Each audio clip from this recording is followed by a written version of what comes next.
Um, I'm just, we are live. that's fair. That is fine. I'm gonna go insane. That's how we start. Hello, everybody. So the video looks a little wonky right now. That's just because Joran hasn't joined us yet. But once he's here, it should even out a bit. Hopefully, look a little bit more, a little bit better. Um, but welcome. I hope you're all doing fantastic. Um, let's see if this fixes it. Nope, that didn't fix it. Well, we have an adventure for you today. I'm actually going to lead rather than Tommy this week. Um, and yeah, I hope you're doing well. It's been a crazy month for me so far.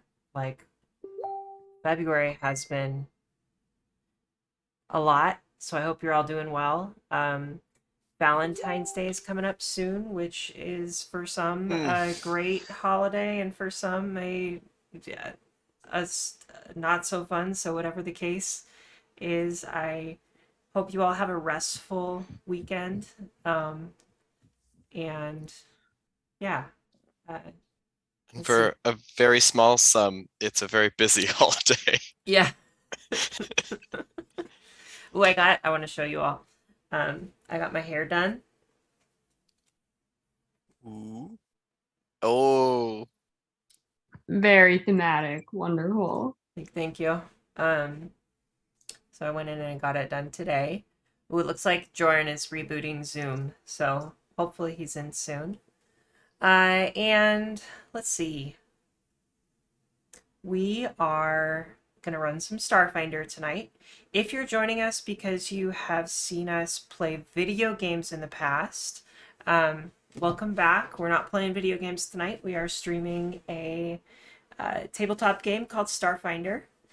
And if you are joining us because you want to watch us play Starfinder, fantastic. You also may know that we also do Pathfinder, so kind of got a lot going on. I have our fingers dipped in a lot of different. What's that expression? Like, cookie you know. jars? Sure, that works. Um, yeah, and hmm, I'm I'm excited getting. about my character. So yeah, I was actually thinking like maybe we could all talk a little bit about our characters, just a little bit. Um, I think I have a question, kind of going off of Tommy and what you do every week or every time we do this. Um, if your character, so your character is a specific class or a specific theme or has a background or whatever the case, um, so they're good at a certain set of skills, and they have. Here's Joran. Let's wait for Joran to jump in before we actually continue with this. Okay, I'm hoping the video will just. There we go. Hi, Joran. Hi, let me Bluetooth. This headset's not connected. No worries. Um, so my question for everybody is your character has a specific set of skills. They're good at a specific set of things. Um, of those things, or rather, thinking of those things that they're good at, what are some things that you might not expect them to be good at, but they are? Like Rayleigh, for example, my Lashunta Solarian, um, she is really good at hand-to-hand combat, right? Like that's something that's built into her character. But something that I didn't really build into her character, at least in the character sheet, is that she's very good at cooking spicy food. Um, so like random things like that. What is something that your character is good at that maybe we don't really think about often in a tabletop game? Um, so whoever wants to start, go ahead and start. But this is where we're That's a tough one to spring on us. at. Sorry. I know I just made this character too, so now I'm like, what are they good at? I don't know. I didn't get that far. So Man. tell us something that you don't normally think about when Mhm. thinking about characters for your tabletop game. You thought about it, right? Yeah. If you got to make it up on the fly, make it up on the fly. That's totally okay. I think that my character Rowan, I think, is a good singer. Good singer. Yeah, like he's got a good singing voice, but like I don't think he's the personality type that sings necessarily. Okay. So maybe he's like walking through the world and just humming a tune one day, and Yeah, someone pretty much. I turns, think, whoa. yeah. No. Cool. I think Sakare is the name of my character. And I think Sakare is he has a really low bluff score, but he's really good at like carnival games where you're not like lying, but it's like random like things that test skills that make no sense. Okay. Cool. Yeah, I'm still playing Zene because do not have the bandwidth to create new characters. Fair. Um, and I feel like she has more of a artistic side than you would expect because like her priority is to be like, look how tough I am. Mm. So it's not really necessarily something she puts a lot of effort into showing, but you know, if she has some paints to dabble with, like nothing crazy, but I think she's got a little bit of an artistic eye. Very cool. I am assigning tokens right now to Oh shoot. Tommy. Oh yeah, go ahead and get It into requires me to be logged in like Mhm. a normal person would think about doing. Oh yeah, yeah. How do I get there? It's in the Discord. Okay, so You're good. Do you need me to send it into the Facebook? yes, but then also at some point you need to just show me exactly where it is because I swear every week I look through every single place I All can good. think of and I just cannot find it All good. anytime. Let's see. Ragnar was your character last week, right, Joran? Correct, and I'm changing it. Although I think my connection is super sketchy right now, so I'm working on fixing myself up. I don't know if No worries. I'm laggy for you, but y'all are laggy for me. It's not You're too bad actually on our okay end. for us. Yeah. What I'm doing at the moment is uploading tokens into Foundry. Got I some made it. cool Hero Forge tokens that I'm going to share with everybody. This is Joran's character, who is named Rowan. Very cool. And then we have Tommy. What's your character's name? uh Sakar. Can you spell that for me? S apostrophe Okay. Carre. Okay. Uh, so this is Sakar, who I find very interesting. What race is this character? Uh let me figure out how to say it. Hanakan Very cool. or Hanakan? Yeah, they're like the Velociraptor people, right? Yes, and it was hard to Cool. make a Velociraptor looking model, so I On did my Hero best. Forge. Yeah, awesome. It looks good. It looks really good. And then we have Sene. Let's go ahead and get Sene's character art up here from Hero Forge. Hero Forge is awesome, by the way. Makes some really cool models. All right, and then we have Sene, who is our resident plant person. She's a witch warper. Oh, A Gorin, yeah. So she is a from the planet Gorus Prime, which is objectively one of the coolest planets in Starfinder lore, and Gorons are one of the most interesting races that are out there. I'm a huge fan of plant people in I general. was still thinking very viney. Yeah, yeah, I think that may be hard to do in Hero Forge. Claire would. Yeah, Yeah, there were definitely some things where I was like, it's not really what I'm picturing, but it's green. yeah. So And Gorons actually have, for anybody who doesn't know too much about Starfinder lore, Gorons actually have like petals, all, or at least in canon. And you can structure your character however you want, but in Starfinder canon, typically they have petals all over their body, and their like facial expressions are created by the movement of petals on their faces, which is super, super cool because they're like, they mimic humanoids. They're not really, they don't have muscles and stuff like that. So they mimic everything using the movement of petals, which I think is really, really neat. totally not what I'm picturing, but that's cool. Yeah, no, it doesn't have to be. And I think even there are different subspecies of Gorons that are a little bit different. So I think the type of Goron that you are, the Oakling, is more like wood based and vine based than anything. Yeah. Um.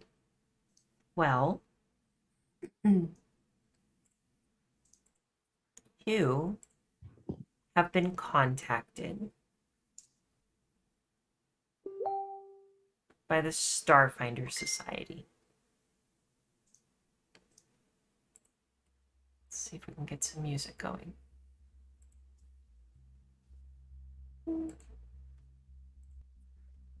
Do I need to update my character's name? Potentially, yeah.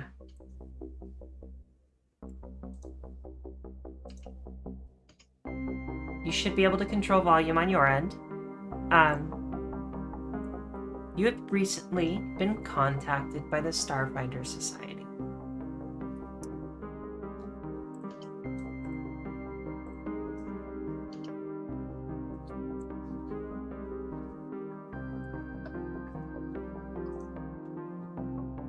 You're a group of mercenaries that has been traveling together in past maybe a couple weeks, taking odd jobs here and there.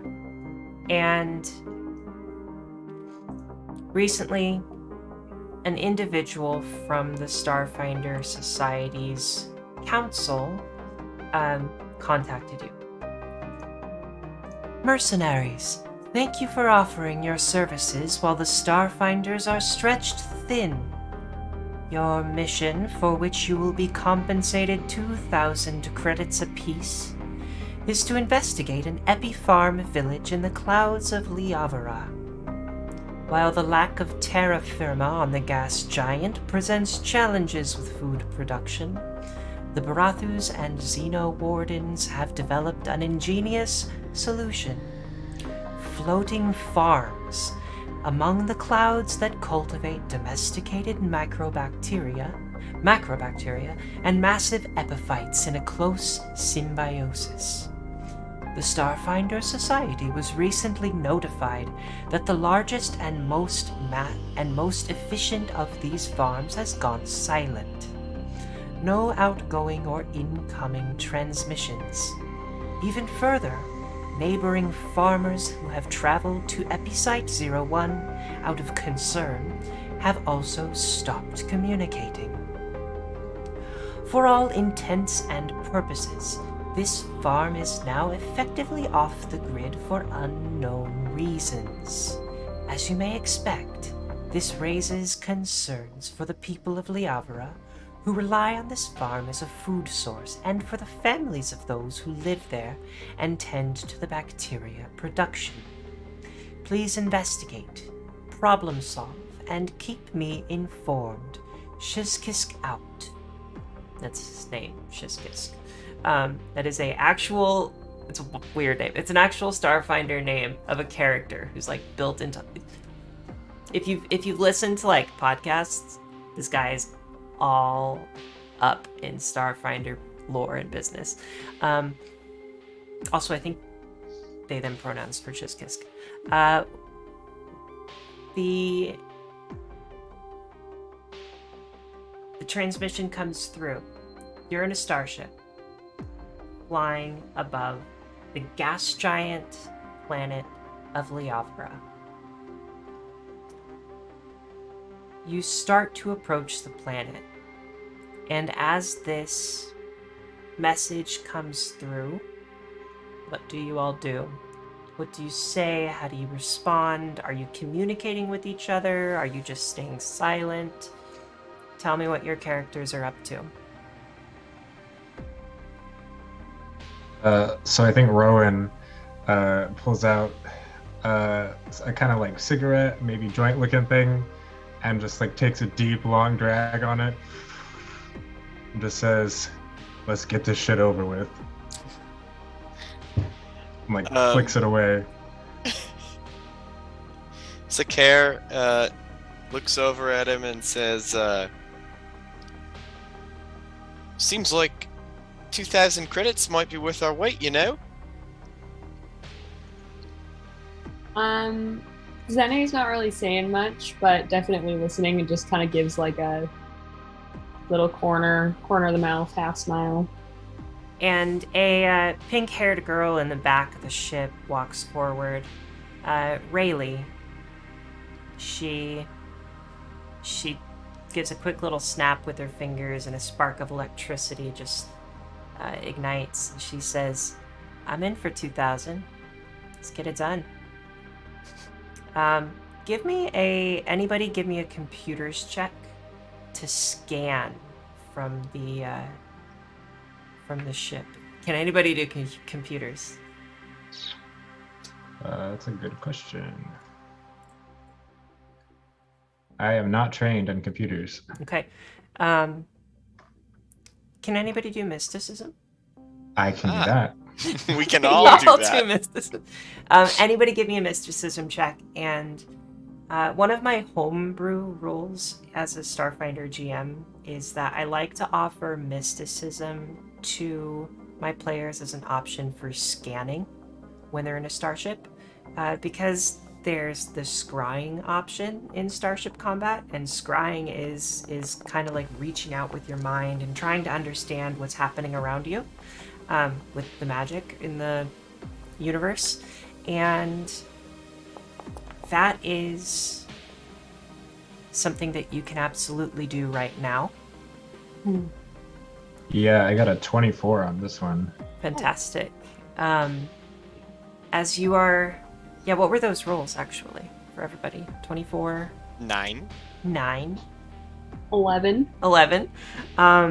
Rowan, as you reach out with your mind, you realize that Episite 01 is not too far from where you entered the atmosphere.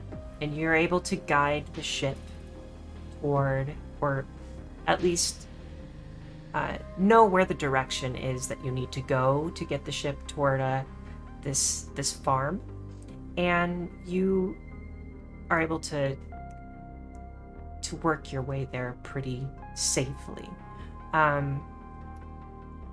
As you approach, you see, honestly, an impressive sight.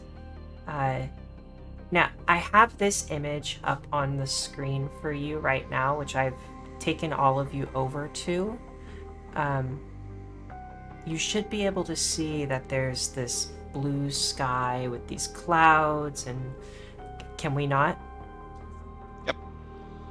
I see a black square. Okay, let me see if I can get you. Oh? Yeah. Okay. Okay, you see Yeah. it now. Okay, See, like, yeah, a little half circle with it. cool. Scar. I might need to update. Oh, you may want to take me off of GM and make me a player. It's all good for today. Okay. Yeah, but I was thinking about that earlier. Let me configure the scene for a sec. You Lighting. All right. Everybody should be able to see it fairly easily now. So you approach, honestly, what's a pretty impressive sight. This is not exactly what you see. In fact, I would say in many ways it's more impressive.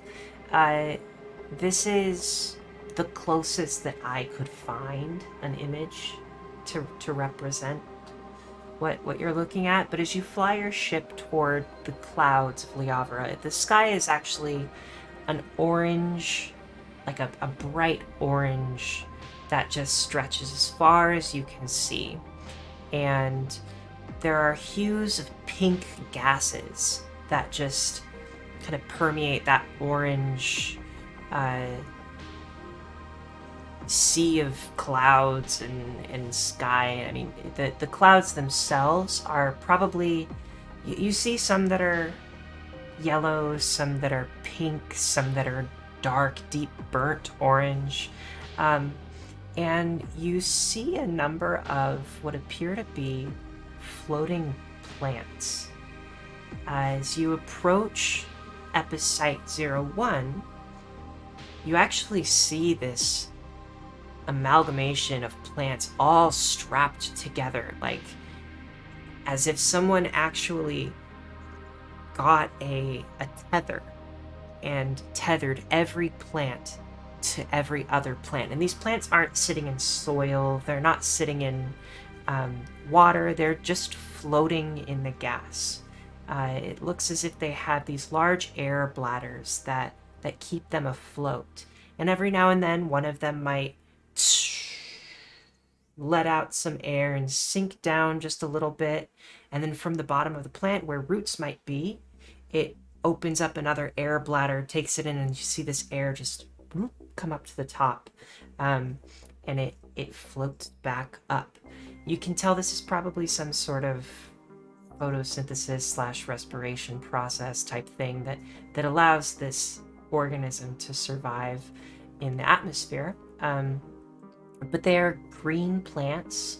They are taking in whatever light they can around them, and they're just floating there. But you see them tethered to each other. And the largest structure that you see is this massive balloon, what looks to be building. Looks very much like what you're looking at on the screen. Colors, everything, it's quite large. However, around it, you also see these plants tethered with bridges that are held in place by floating plants. And so imagine like the movie Up, where you've got all these balloons that are attached to this house. It's that, except bridges. And the largest one that's held up by plants is actually a landing pad for you to approach. And there must be thousands of these plants tethered together, and they are holding this large platform that you can land your ship on. I rolled a 21 for perception. I'm interested in if it appears that what's keeping this in the air is machinery or magic, or neither. Neither. It actually appears to be purely biological that's keeping most of this in the air. It seems to be that they're utilizing these plants in a way that allows a structure to stay afloat. And I mean, it seems quite effective. Like, you've got a massive structure that's just floating in the sky. Now, the other aspect of this would be the building, right? The man-made or person-made structure is quite large, and it's actually balloon-like. So that would be more machinery-based. But the landing pad, the bridges, there are other platforms that are floating. They're all held up by these plants. And actually, Tommy, you sent me a great image. Now that I'm describing this, if you have a moment, could you go back and try to find something a little bit more like metal platformy? Mhm. Is that okay? Cool. Thank you. Or even like stone or something. Um, so are we. Oh, Can actually, I go ahead. Yeah. do a culture check to kind of find out what I might remember about who lives here or what I've heard in the past? Yes, absolutely. Okay. I rolled a 16. A 16. So the dreamers are that's the name of the race is the dreamers, and they're these strange like floating creatures that just kind of float their way through the atmosphere and feed on different gases. They are an intelligent species, and they kind of look something like I want to say something like a snail almost. But those would be the inhabitants of Liavara. Uh, Also, I believe the Brethidans are another group of people that live here. Um, so Well, I yeah, think I speak Brethren, so that's good for me. nice. Yeah, I think Tommy. Actually, everybody, give me a perception check. Also, hi Dawn, hi Hexgrid. I hope you're all doing okay. We've got Anamosi, Dawn, Caxips, Rogue, Girl, and Sega Dream. Welcome. Hope you're all doing great. Yeah, give me a I perception got check. a 13 here. Unlucky 13. Cool. You want another one? Yeah, everybody.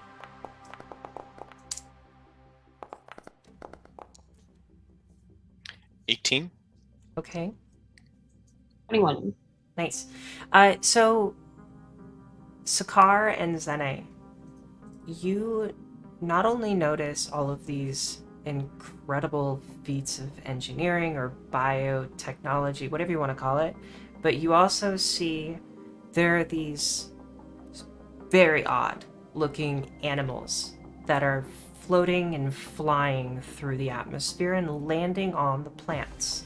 Um, you see that they have eyes like all over their body. It's probably a little disturbing. And they have multiple wings, not just two, like four. I think they might even be like up to 8 wings or something. But they look odd. It's difficult to distinguish where the front of their body would be. Because they have so many eyes and they have so many wings. They're just kind of this mass of like muscles and eyes, like flying through the air. And they're landing on these plants and they seem to like somehow feed on the plants. Yeah.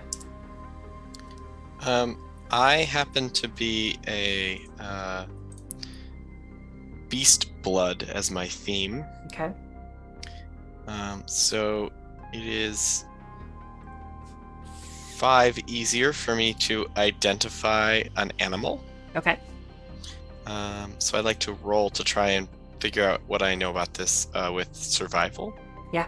While you're working on that, when you say wings, are we talking like feathery wings? Are we talking like bug wings? Like bat of- wings? What kind of?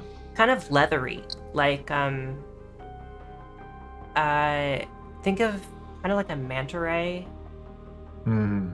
but way more fins or in wings in the place where their fins would be, and more of them.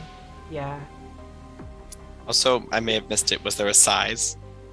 Oh, you know what? Yeah, Talking there giant is. things that squish us, or Let's see. Medium. They are about your size. So not this cute little thing I was imagining that was this big. Not cute, tiny. It's like probably the size of an eagle ray, or yeah, I would say that's about right. Well, Okay, probably so yeah, like a large manta ray. my survival Hmm. before the -5 is a 25. Okay. You to identify it's going to be, I believe, 15 plus 1.5 times the CR. 20 DC 23, so you make it. Yes. These are called Kriegakos. Kriegakos. They are medium animals. They do have corrosive saliva, and they're relatively docile and less disturbed. So, I mean, if you're not trying to get a rise out of them, like, they're probably just going to focus on grazing on these plants. And they graze on these floating plants in Liavara. Okay. Sakara is going to just offhandedly be like, probably don't want to mess with them too much. They won't hurt us if we don't hurt them. Steve Irwin, I love this.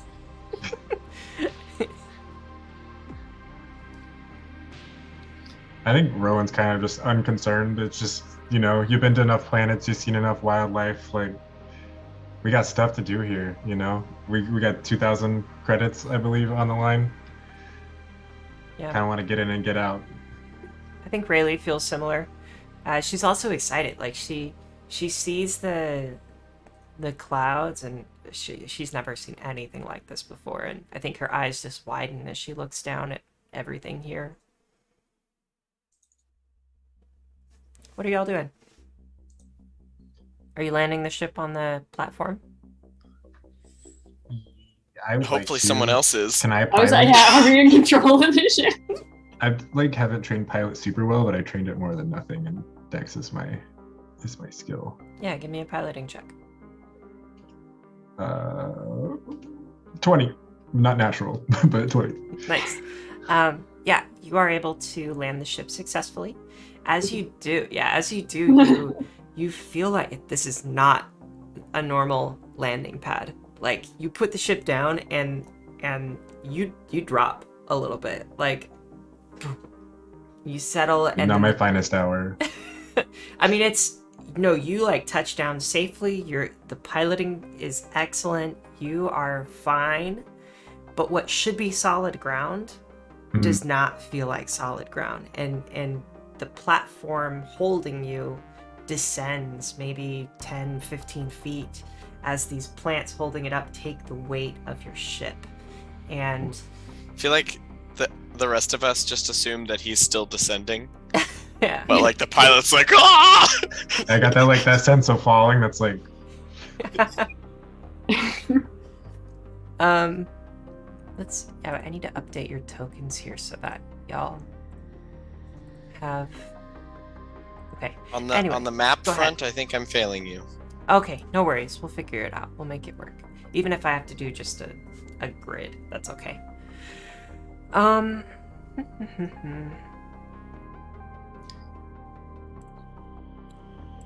Do you exit the ship? Yes. Yeah, yeah, I Sakara, think I'm gonna pop the door open. Sakara's gonna actually sort of be in a hurry to exit the ship. Okay.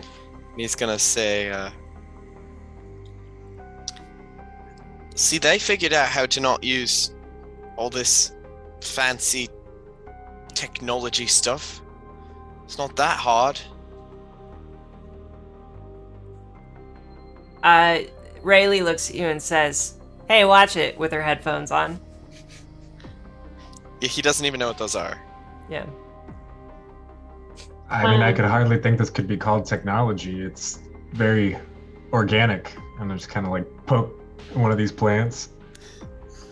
Yeah, Zene's just kind of like, yeah, sure. The one over there complaining about all this new tech, but mostly she just kind of looks a little bit more relaxed, relieved, and like comfortable. I'm curious because I mean, she is a plant person. Is she like feeling a little bit more at home with this?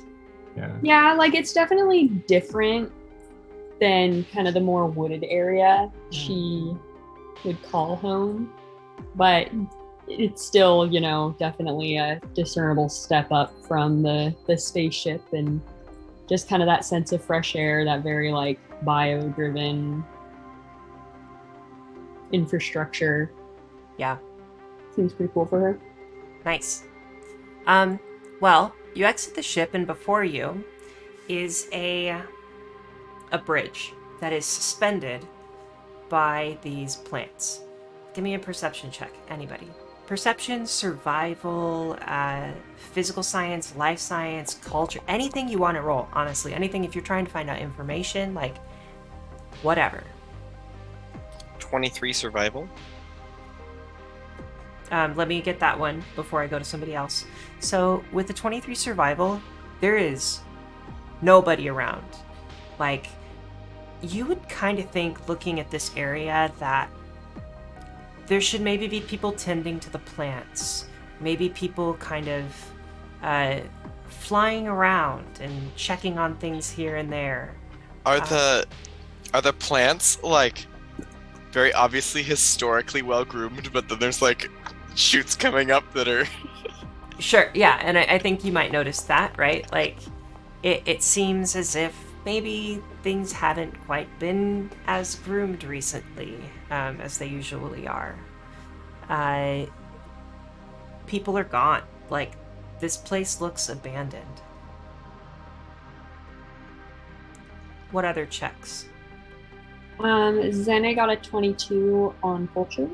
Culture, 22. So,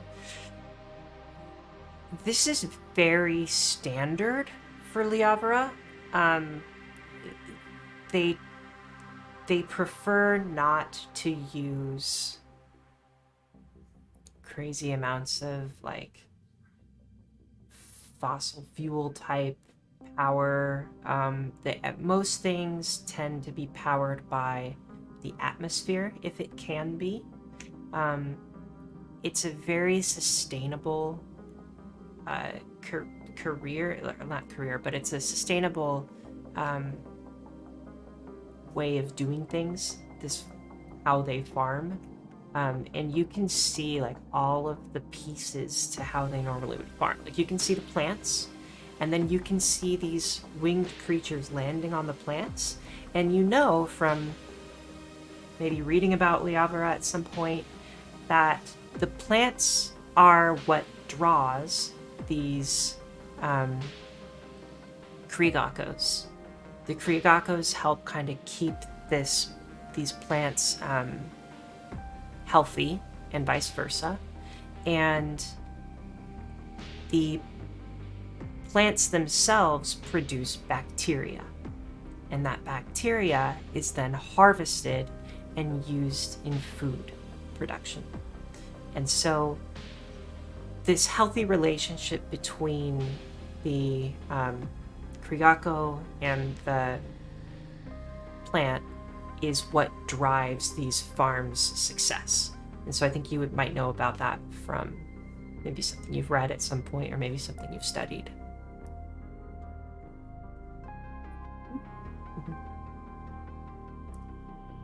Joran, did you want to roll anything for any information?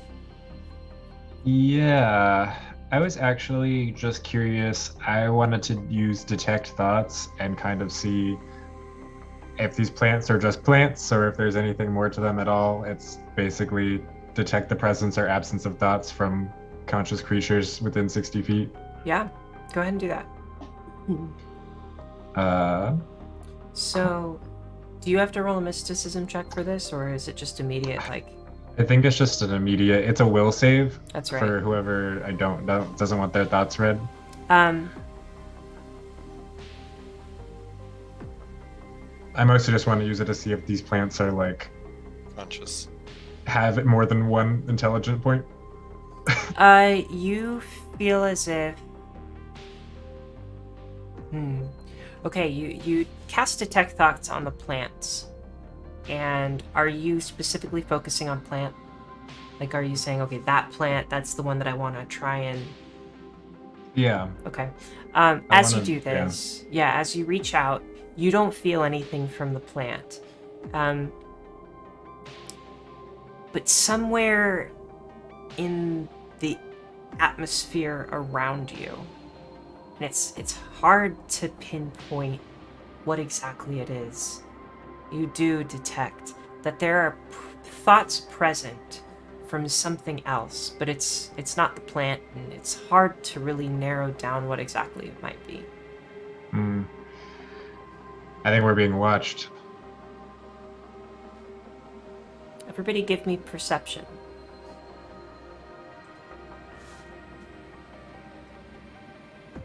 16. Okay.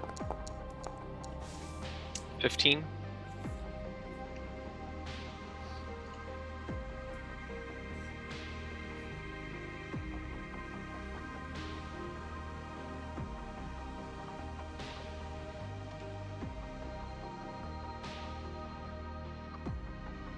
Okay, sorry. Here we You're go. 5. good. 5. Cool. I think that Sakar and Rowan, you're pretty certain that nobody is specifically watching you or paying much attention to you at this point in time. Those thoughts that you detected are still present, Rowan, but you also notice that the bridge ahead of you was clearly not made by a terrestrial creature. It was made for the purpose of accommodating terrestrial creatures. So anybody who might visit, who can't fly, who can't float around the atmosphere, they have a pathway to walk, but it's kind of sketchy. Like, it's not really the safest thing. It is the only way forward as far as you can tell. You said it's made of the plants themselves too, right? The bridge. Kind of. So you have the plants floating above. Imagine a suspension bridge, Okay, except got it. at the top of the suspension bridge are these plants that are floating Okay. at intervals, regular intervals throughout the bridge. However, below, hanging from that, are these metal tethers that are holding up a series of like metal platforms, but they're not entirely like connected. They have small little pieces of metal that connect one platform to another on either side, but they could probably hinge like this, and they can probably wobble a little bit back and forth. There are rails on either side, but you should probably take care as you cross this bridge. I think Rowan's got some good acrobatic skills and might want to kind of use that to balance and stabilize Okay. Yeah, as tell we me, go across. how are you all thinking of approaching this bridge? Rayleigh Oh. is ready to help out too, but How long is it? I would say it's around probably 100 feet to the next platform, and it's connecting small platforms. And the plants that are suspending it, are they within reach? Good question. You could definitely climb to the plants, but it's not like you could reach up and grab them from where you're standing. It's probably in like 2-person length. So it's like maybe 12 to 15 feet up in the air. 2 to 3-person length. I have a bad idea, but my character has an intelligence of 8. So Love that for you. Side note, the bard that I'm playing for my D&D campaign coming up has an intelligence of 6, and I am terrified for her. It's so fun. You get to do the dumb stuff that your Yeah. brain goes, no, you shouldn't do that. Yeah. What are you thinking? Sakare is thinking of like when something is unstable, you want to like not put your weight on it for very long because you might like break through. Oh, no. And Okay. so Sakare wants to full action run across Oh my god, okay. to like one step on each platform so that like it doesn't break under his weight. All right. But also since it's floating, like if you stand in one spot too long, it might just fall. Are Like you just gonna video go game for logic. Yeah. it? All right. Can Oh, you buddy. Go for it. please? So he has a speed of 40, which means a full action run is like 160. So he gets a bit of a running start. Okay. I am going to need 2 acrobatics checks from you. Okay. I have a cool question. Okay. If I can see him taking off running, do I have time to use stumble against him in the hopes to slow him down to half speed? Stumble?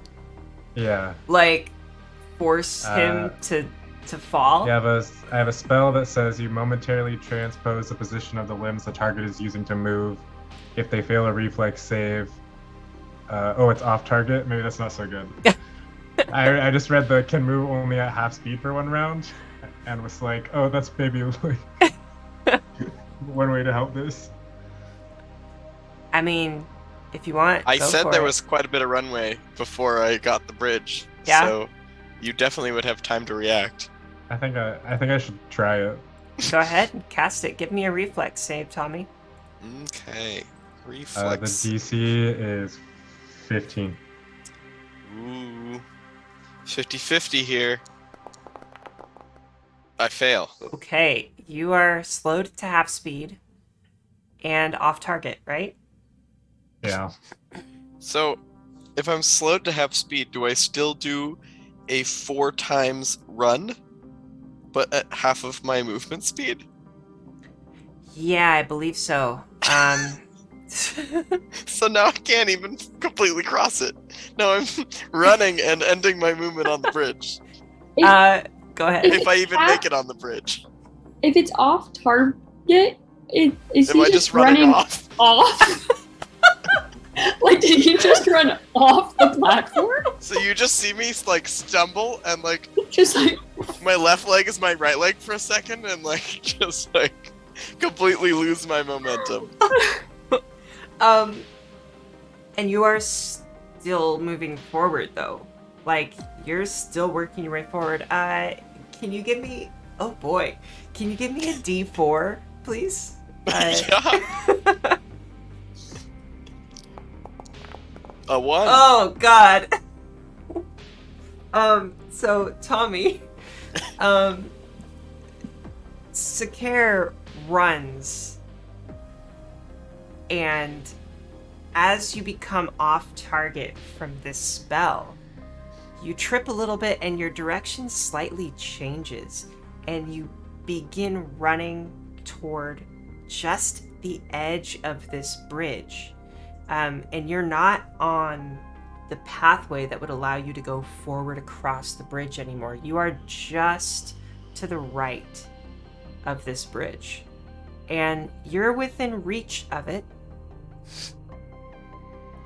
If you would like to try and stop yourself from going over the edge, you may give me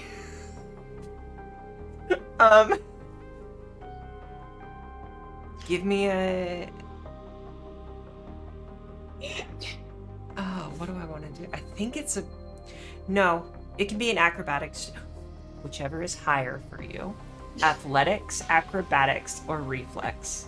Okay, well the good news is I am Dexy, so I can acrobatics somewhat.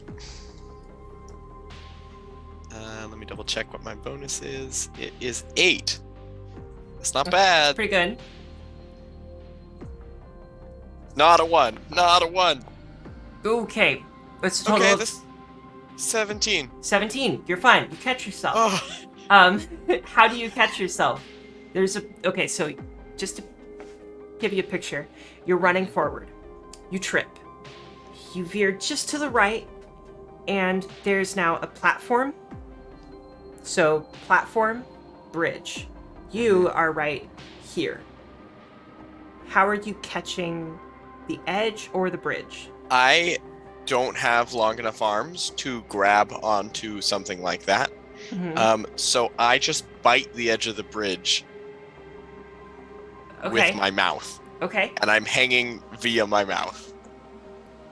What do we all do? Everybody, give me an initiative roll. I think Rowan's gonna turn to oh goodness, what is our plant friend's name? Zenny? Maybe not initiative, just but say- everybody take an action. Yeah, go ahead.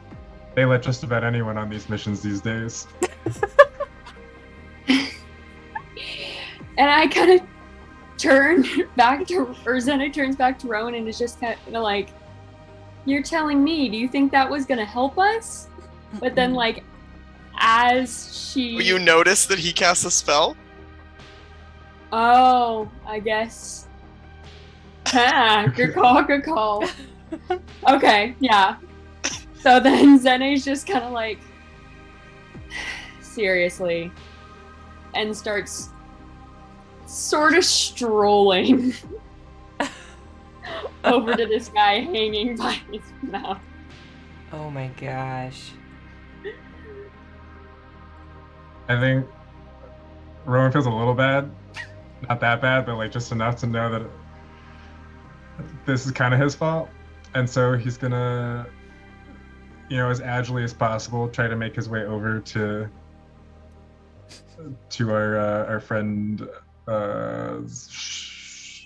What's the name? I'm gonna forget it. Sakare.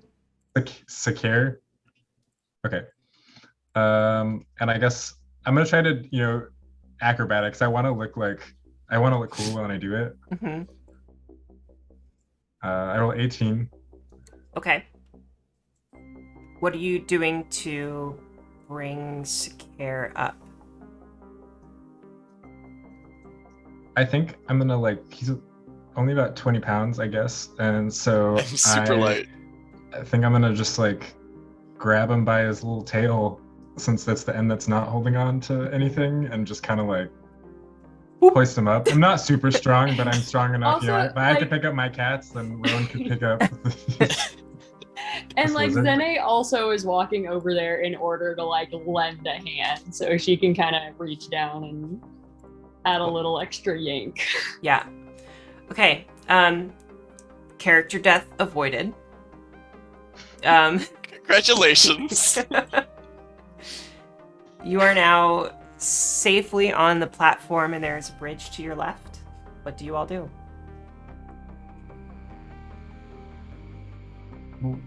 So is all we have a bridge to our left? We're on a platform, and we crossed a bridge to a platform, and now we only have No, the we option didn't cross the bridge. We need to cross the bridge. Oh, right.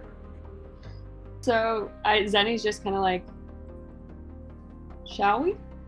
And starts trying to, tentatively, at least puts a foot down first, seeing how much it's gonna dip or wiggle. Yeah, actually, Wait a give little me perception, give me survival, give me physical science.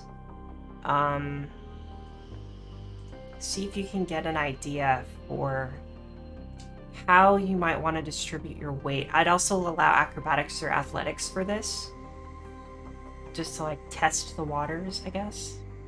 Yeah, I think she's gonna use acrobatic. Okay.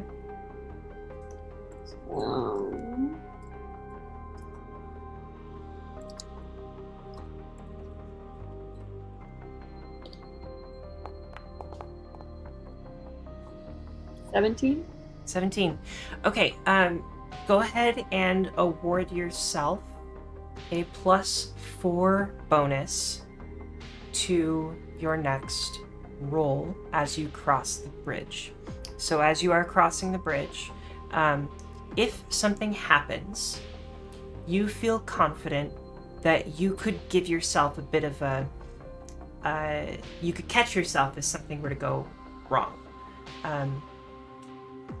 Yeah, so as you cross the bridge, are you going to go ahead and just do that right now? Yeah. Okay. You start crossing the bridge, and you notice the wind picks up a little bit. Nothing crazy, but there's a bit of a gust that goes through, and I think it's actually more noticeable because you're on a bridge and not a platform anymore.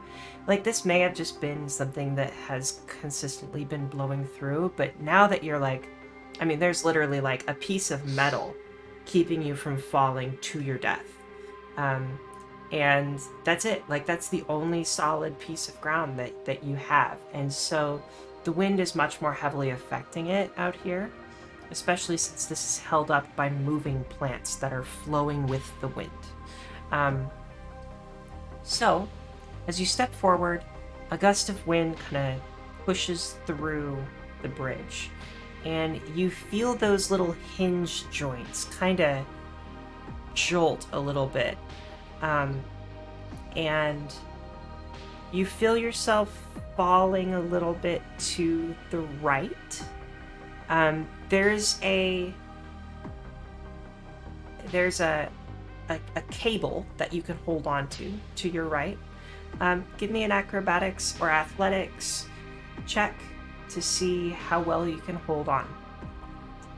And this is where I add that 4. You can add that +4. Okay. If you roll a 1 after being all sassy about me falling,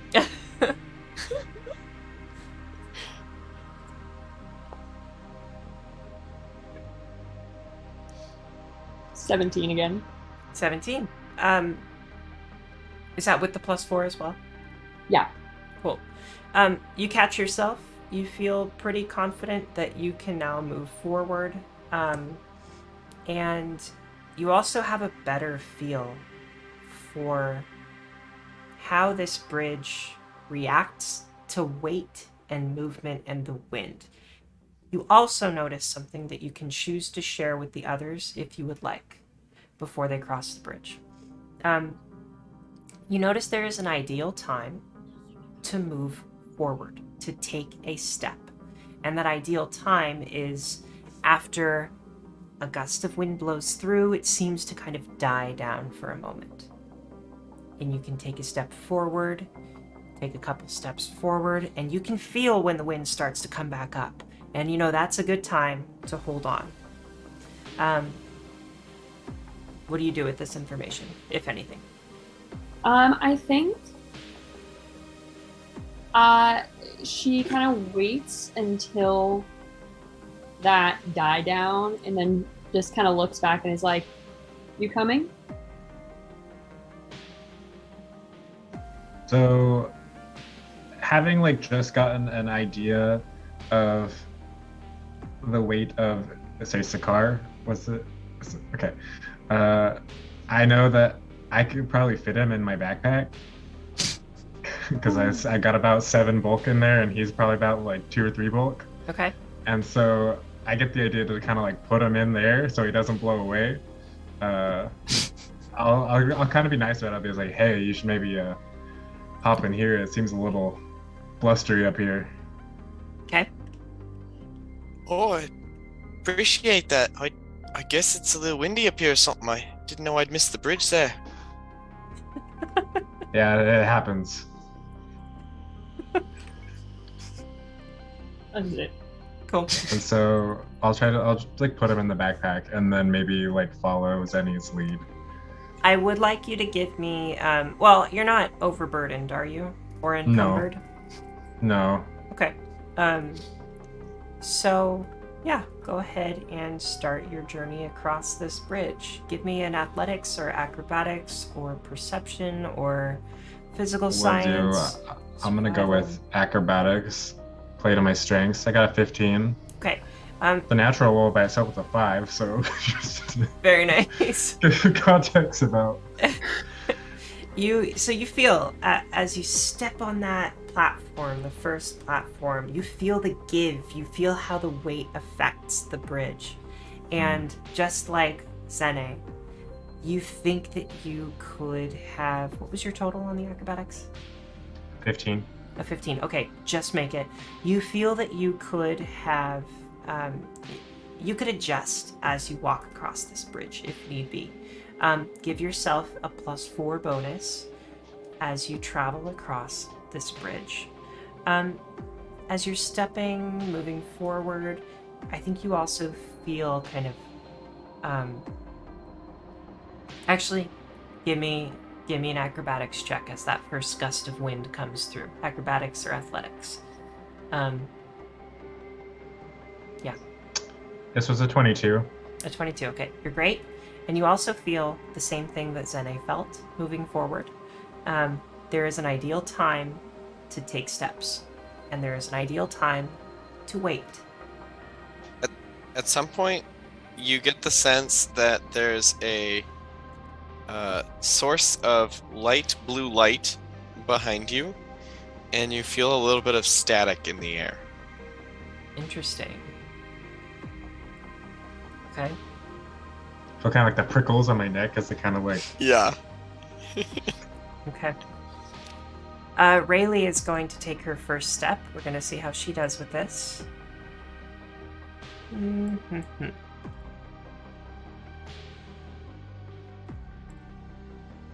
still getting over that. So I bite. Okay, Rayleigh makes the +4. And then she's going to use athletics as she goes across that first gust of wind. Okay, she's okay with a 20, Great. something more than that, like a 27. I Oh, think. 27. Mhm. Yeah, because of the +4. Okay, you make it, let's say Zene, you're around, we're going to go around 60 feet forward, followed by Rowan and Sakar around 40 feet forward. Rayleigh, actually we'll go Rowan and Sakar around 50 feet forward. Rayleigh around 30 feet forward. Everybody give me perception. I don't like when you say that. Ooh, 21. 17.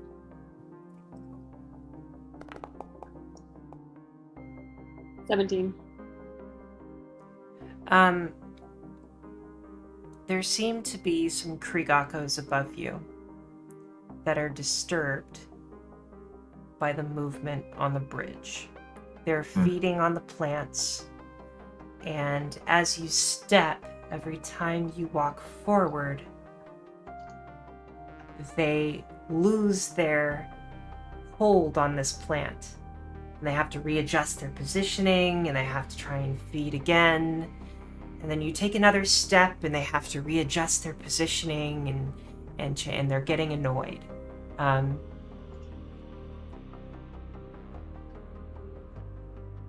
Go ahead and roll initiative for me. 12. I don't know. Guess my initiative is just a base 3.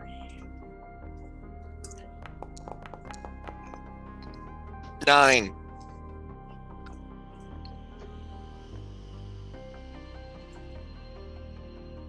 Zene, what was yours?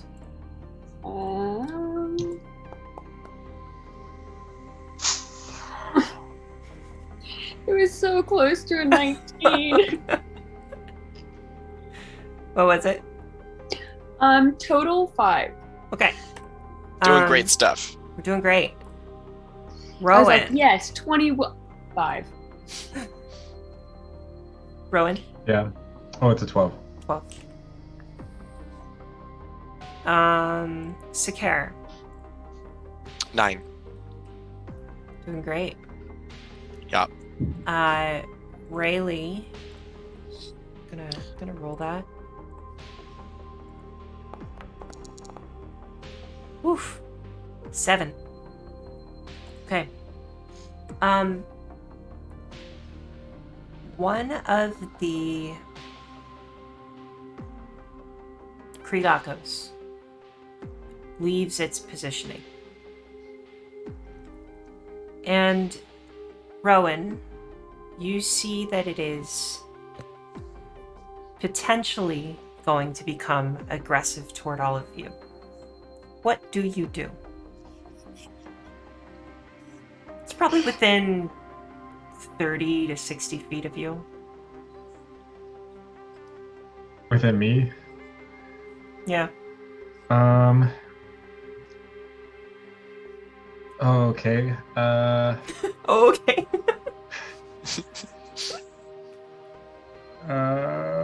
Let's see. I'm taking a peek to see what I got to do. Also, I want to...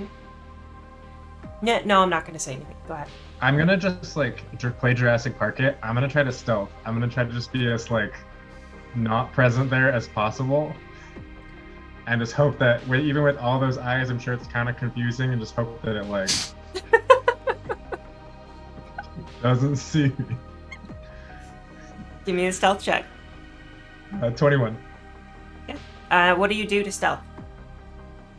I get like down really low and like basically prone on the bridge to like flatten out my presence there. Very cool. What about Sakar? Well, I don't plan on taking a stealth check, but I'm your backpack, so I think I need to. That's fair. That's a 17 for a part of his stealth check. Okay. Your backpack doesn't make a bunch of noise. Okay. Yeah, the glowing seems to still be there. And Sakara's looking straight at the beast. And Sakara's going to hold his action for if the beast comes within 10 feet of Rowan. Okay. Rayleigh looks at Sakar and tries to follow suit. Looks at Rowan, excuse me. And she's gonna go ahead and roll stealth as well. Try to get as low as she can, drop prone. She has an extra d6 added to her stealth roll because she's a Solarian, and that's her side reel bonus, I think. So that was 20.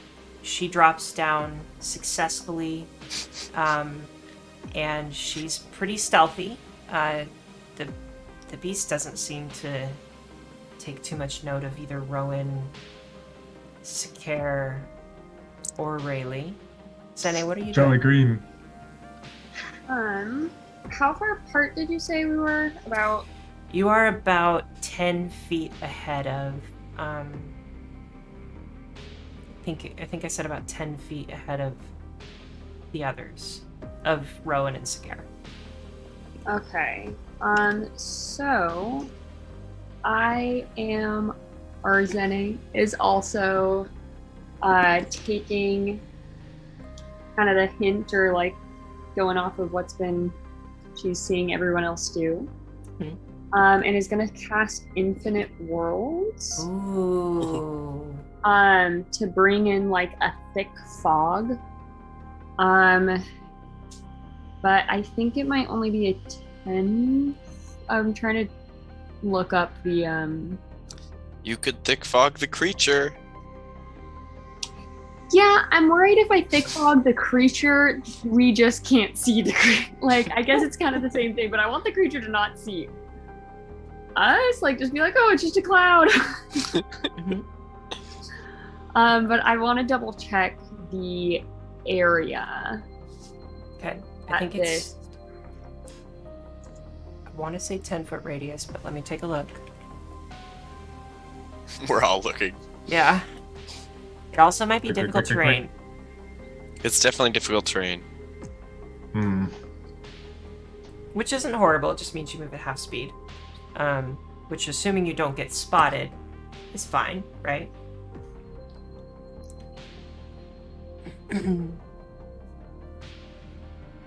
Those of you in 10-foot the radius. chat. Okay, cool. Radius. Those of you in the There chat, it thanks for hanging around and watching. I hope you're liking Starfinder. It's a good game. Go ahead, Claire. is. So in that case, That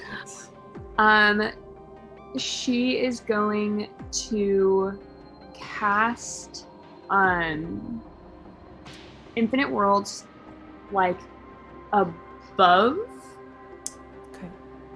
and kind of centered between the two behind her and herself, because she's not going to be able to reach everyone, Yeah. to bring that thick fog cover above them. Okay. Cool. Nice work, Jolly Green.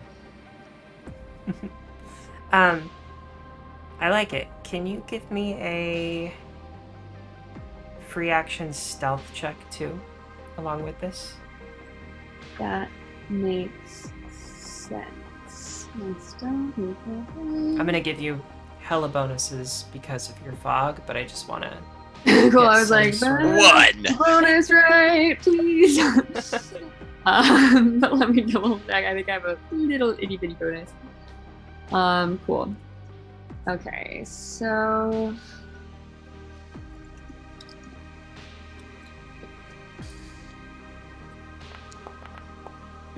Ooh. Nice. that's when I roll well. Yeah, that's good. 21. So as you're looking to the skies, you cast a spell, maybe some sort of dimensional portal opens up. I'm not sure how you want to flavor it. Does that sound like it works? Yeah, I kind of see it as you don't necessarily see the portal itself, but it almost just looks like a cloud gathering. Like there's no wind sweeping it in, but it just seems to be building. Very cool. The mirage of a cloud. Yeah, and this, and it just keeps building and building above your heads, and as it does, Zene just seems to kind of disappear into the cloud or below the cloud, and stealth below it. And as you look into the sky at this creature, this Krigako, it seems to just fly off to another plant. Seems to be uninterested. And you're able to cross unmolested now, able to make your way to the other side. Nice work. Nice putty trick. Combat avoided. Yeah. That's a CR 8 creature. Oh.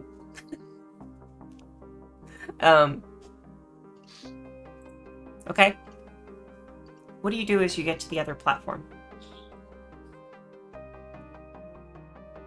I mean, scope it out. Yeah, perception. Okay. Be a 21.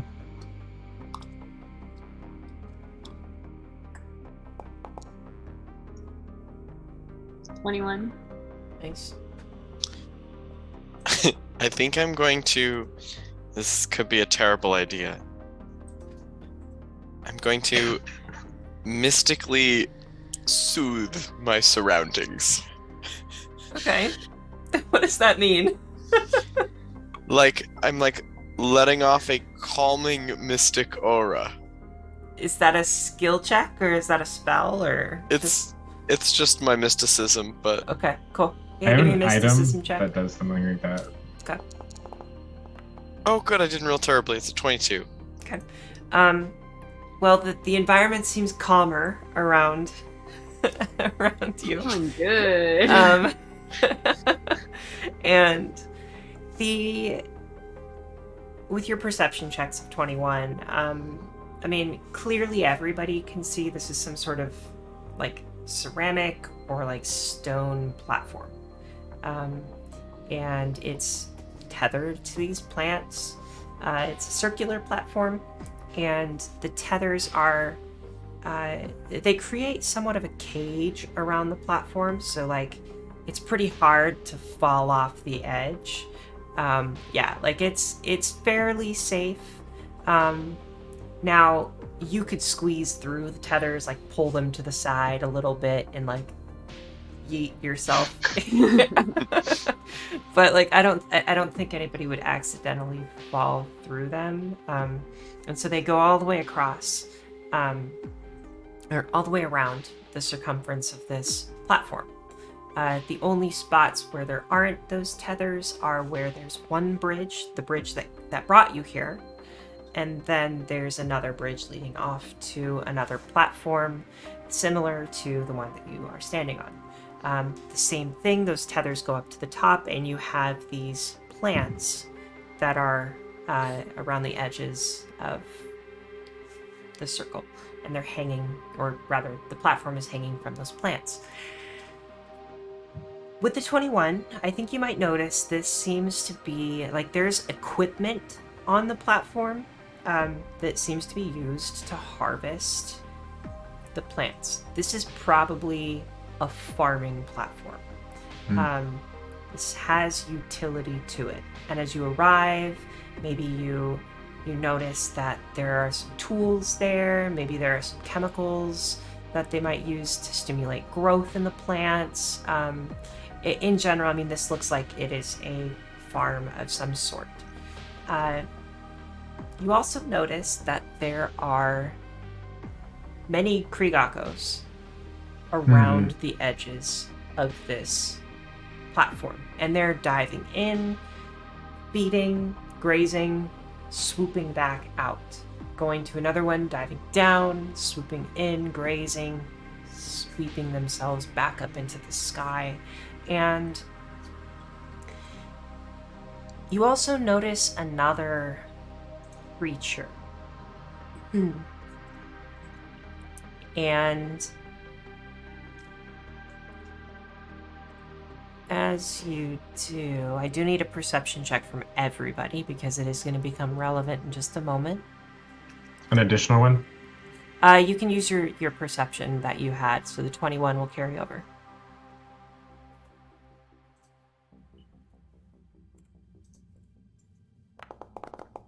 Oh!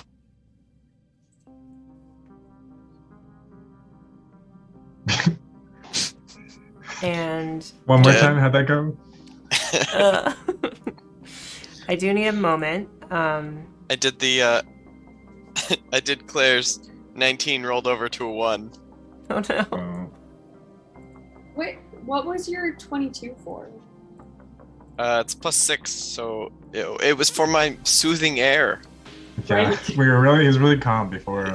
I like saw that one and I was like, cool, we're good. What? So, I'm going to share this image with everybody in just a moment. The viewers can probably see that there's something called a cloud skate that's on my screen. Viewers. Yeah, they This is when I need know. to pull open the stream tab. Right? Get the Let's inside see. knowledge. Mhm. You're gonna have to, Emma. You're gonna have to run with a 5-minute delay so that. Yeah. So that I can't cheat. All right. Hey, I'm a precog. I should know these things. That's true. So all of you see Oh, this No, thing. thank you. And No, ma'am. it's floating in the air. You don't know how it's flying. Like it doesn't seem to have any obvious biological mechanism that allows it to fly. Magic. Magic maybe, but also it doesn't seem to be emanating any sort of magic. It's kind of difficult to really tell what's going on with this, but it is floating above the Kriegakos. And it does begin to dive down toward all of you as you approach the platform. I think with your perceptions, you would notice that this is probably something that hunts the Kriegakos typically, and Yeah. you are probably an easier target than the normal Kriegako would be. What you just told us Mm-hmm. is that something that hunts a CR8 creature is now hunting us. Don't worry about it. They're good. How big is it? Doing so really calmly because I'd hate to see the top of the food chain here. All right, let's see. So, pulling up some stats here. And I think I would like to take a quick break on stream while I get the next scene set up. So I'm going to go ahead and throw a... Give me just a moment. You're gonna throw a commercial break at them? I'm going to throw a commercial break. Right back for after a word from our sponsors. everybody. Where are we at here? Let's see. Add a new scene. Don't leave your seats. Oh, we're back. Okay. We're going to go to a black screen for a few minutes. I'm sorry. But yeah, I'm going to get this set up, and then we'll be back in about 2 to 3 minutes. Please do not adjust your monitors. This is simply a... All right. Thank you all. We'll be back in just a moment. is the audio still okay? To confirm. So anyway, my address is. There's a security number Tuesday.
All right. Perfect Hello, we are natural. back. Thank you for hanging out during our quick break. Appreciate that. We are now, let's see, on platform 1. Our heroes, our adventurers are down at the far end on this circular platform, and we have this cloudscape coming toward them. I think we have. Let's roll a perception check for this cloudscape. Can I ask a really stupid question right now? Of What course. buttons do you guys push to like scroll up on Foundry? Because I can only scroll in and out, but I can never go Right like... click and hold. Yes. Oh, thank you so much. World changed. Okay. Back to you. You're good. Whoa, that's a high perception. I mean, okay.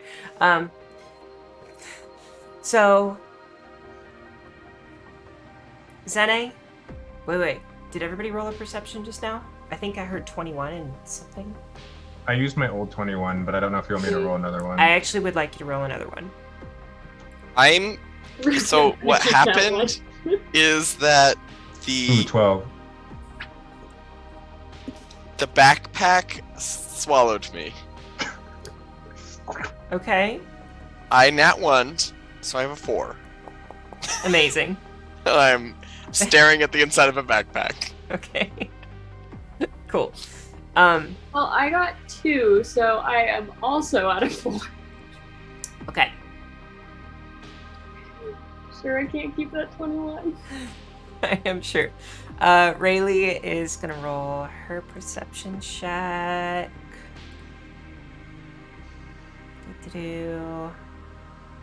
At a -1. There's no way she can beat it. Okay, yeah. All right. The Cloudscape is going to act in the surprise round. Nice. None of you are going to act in the surprise round. I would like everybody to give me an initiative check, please. Oh 15. god. Rowan is at 15. Rayleigh's at 12. I got a... What did I'm I get? also A 6? I got a 6. Okay. Sakir is at a 6. Zene is And- also at 12. Okay. Zene is at a 12. And our cloud skate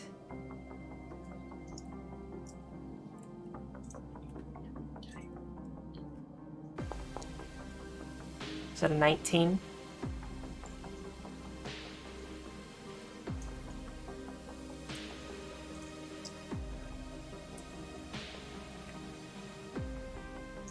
Okay. Our cloud skate's gonna go first. For those of you who know cloud skates in Starfinder, I am adjusting the stats slightly. But it's still gonna be quite a fight. I'm excited. Quite a fight is exciting. I'm excited to. I know, we're also squishy though. I may be squishy, but every round of combat, I get less squishy. Ooh. Claire, this cloud skate. Oh, let's get some. It's gonna move till it's right above you. That is its surprise round action. Let's see if we can get some.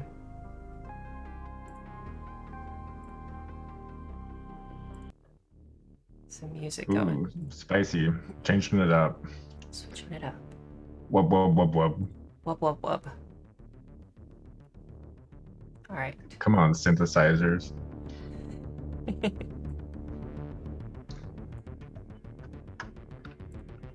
I hope this doesn't get I too don't even loud. see it. I'm terrified. Oh, I do see it. It's just swallowing up Zenny.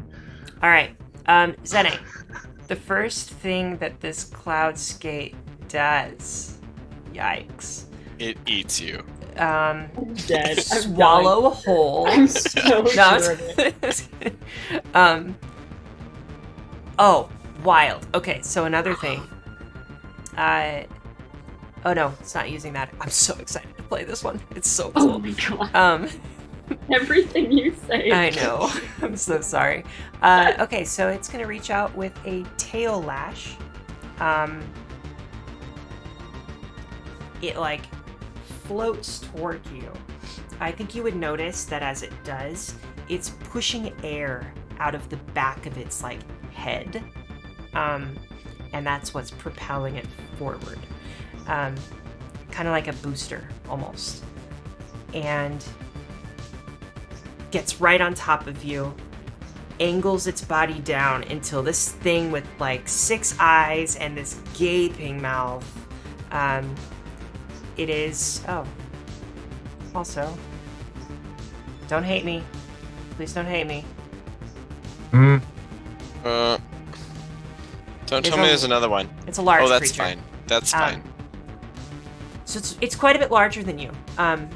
It's just this head with these little tails off the back. Just reaches down and chomps on your shoulder. Oh no, that doesn't chomp. It reaches like, looks at you, and then it spins. And as it spins, its tail lashes against your body. That will be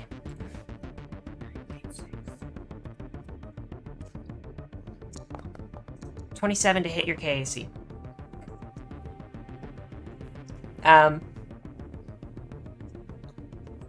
Okay, remind me how I do this. Your KAC, it's a hit. It's a hit. Yeah. Yeah. Yep.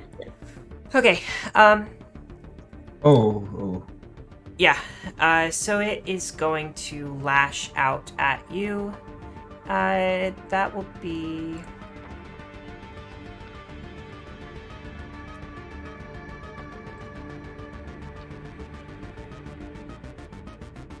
1d6 plus 8 slashing damage against you.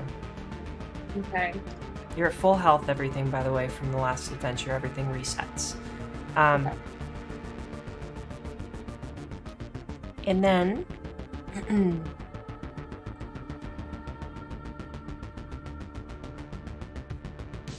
I think its eyes then turn from Zene, and they shift, and they look over at Rowan. Oh no. And then it does the same thing. It spins and oh, nope, I can't do that because I didn't declare a full attack ahead of time. But it shifts and turns its eyes at Rowan, and then I think that's its full turn. Would anybody like to give me a free action life science check on this? I don't think I'm your guy. I could, but I would like to give you a free action survival check. I Can just I don't know identify the life creature? science. Yeah. Okay. I'm good with it. Okay. oh, now we got Scary Choir. Yeah, it's true. So it's a 15, and it's 5 easier than it should be. But Oh, it's probably enough. Not enough. it just makes it. Ooh! So I mean, you know, this is a cloud skate. It is the younger.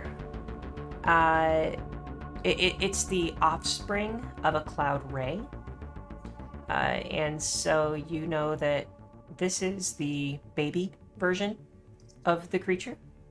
Cloud rays are actually used by some as mounts.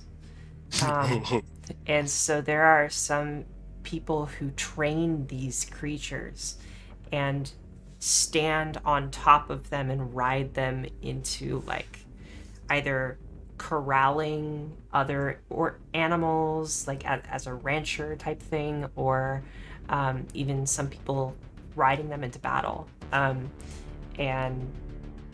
they're fierce. Like, these creatures are not to be messed with. I think you would know off the top. One of the first things that you would know is that if it is reduced to 0 hit points either by fire or electricity damage. The explosive gases inside of the creature will combust and detonate, and Oh no. You just hear your backpack say, "Oh no." You mind sharing with the class, little guy? and also you know that it would be a 20-foot radius. Okay. Yeah, I share that information with the group. What I don't share with the group, I'm just gonna share with the audience, is that I can only do electric damage. Well, if it makes you feel better, I had fire and fire as my options, so... And I only have electric, and electric is my options. I mean, I got some other options, but what I was gonna go for, my best options were fire, so... No, like, I cannot do damage, aside Okay. from electric damage. Well, Well, Real quick, would with that little information dump, would he know how maternal these creatures are? Like, is there a yeah, Mom. I think that that's a really good question. I think you would probably know a little bit about that. They tend to reproduce in small clutches. So what you realize from that, they basically they have a small clutch or a small like 1 or 2 eggs that then hatch into skates. What this typically means, although you don't know for sure, is that organisms that have smaller clutches invest more parental effort into their young, which means they're usually very involved in their young.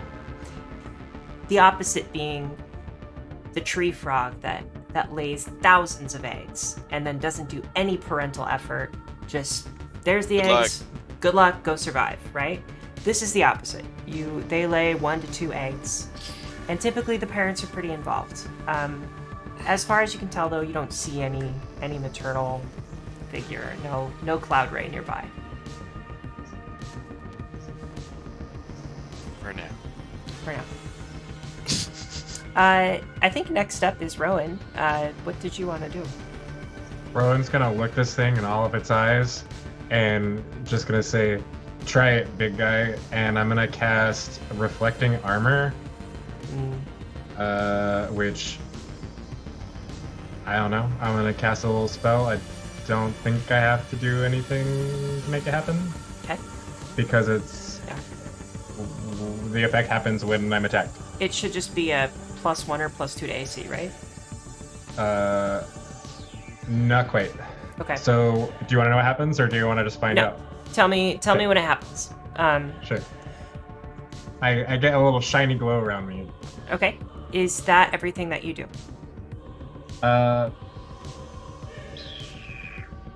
Pretty much. Okay. Cool. Rayleigh is up. Rayleigh will use her turn first to attune to the electrical mode, and so you see her body start to crackle with electricity, blue electricity, and then she will do a full withdraw.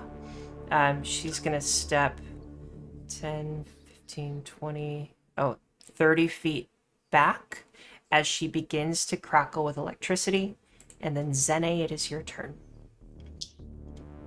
Okay, so let's check here. Zene is also gonna remind me the rules for like retreating. Yeah, so you can full withdraw at up to your full movement speed without taking an attack of opportunity. That's what Rayleigh just did. And you could get out of the way of this creature without worrying about getting hit by the creature if you just wanted to do a full withdraw. You can also do a 5-foot step. The trouble with that is that usually large creatures have a reach of up to 10 feet. So, yeah, 5-foot step probably wouldn't get you out of the danger zone. Okay. In that case, Zene is gonna cast Hazard, which is going to deal 1d3 of cold damage, but I'm Okay. assuming I'll roll to see if we confirm. Okay. Is that just a 1d20?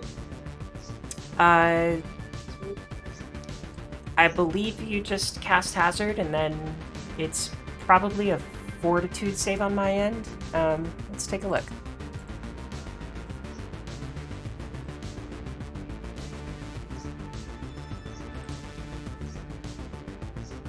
Reflex save. Okay, so I'm gonna give you a reflex save. I'm not gonna do it. Nope, Zene's not doing that. Nope. Okay. Nope. Sounds good.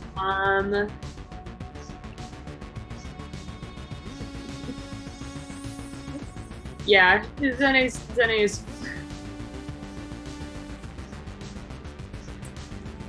Oh, wow. You can also What kind of you can options in this group doing? you can hold your action as well, and you can wait until it does something else. It like you can say when the creature does this, I would like to do this thing. So that's an option as well.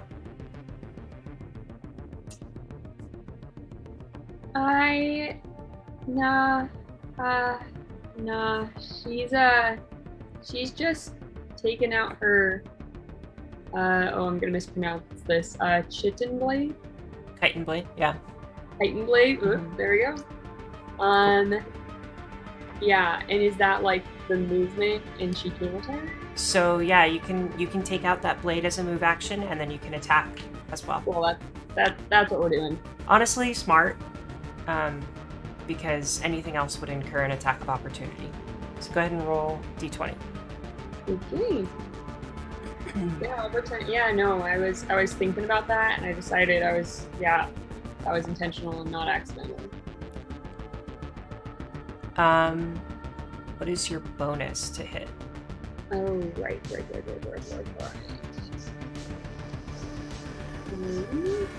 believe it is a 3. Okay.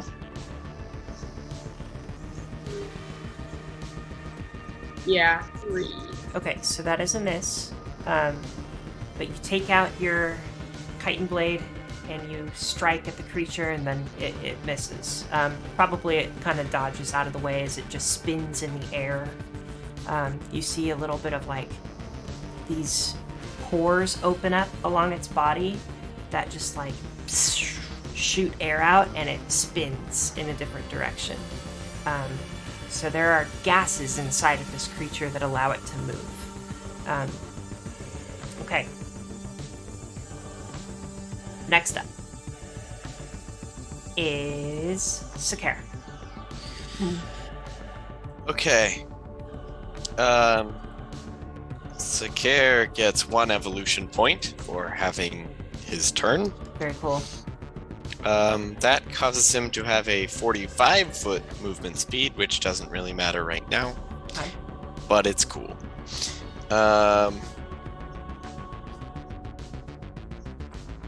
Sakar, I believe I'm still in a backpack. Do you I agree with the that? fact that you're in a backpack, unless I didn't do anything to remove you from a backpack. Did you do anything to remove you from a backpack? No.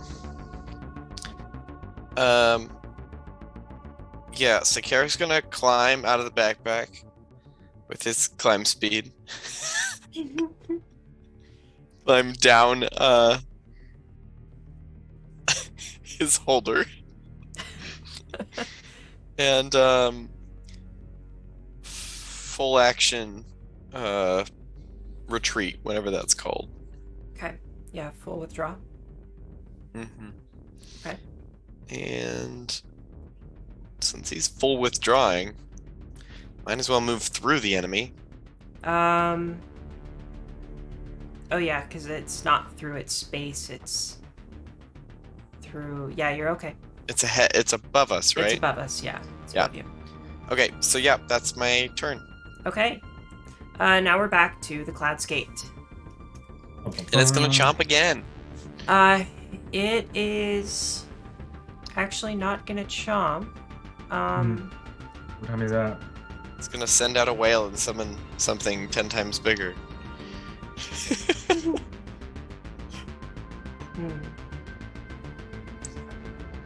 That is an evil smile. Yeah.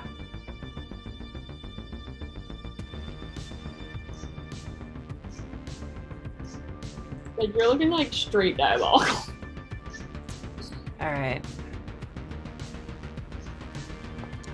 -4. That is a 24 to hit you, Zene. No, not you. It looked at Rowan. 24 to hit Rowan. That's gonna hit for sure. It's gonna hit. Okay, Does so something like happen? not until you damage me, depending on what you're doing. So the creature deals out 1d6 plus 5 slashing damage. 7. Go ahead. 7 slashing damage to you. Okay, so as a reaction to this, I am going to dissipate my reflecting armor, which says that anytime I take damage from an attack made within 100 feet, I choose to dismiss the spell as a reaction, and my armor kind of like crackles and the glowing light kind of dissipates and it shoots out an arc of energy that strikes back at the creature and takes an amount of damage equal to the damage dealt to me at the time the spell was dismissed. Nice. Up to 10. And you can attempt a reflex save for half the damage. It'd be 16. I will do that. All right.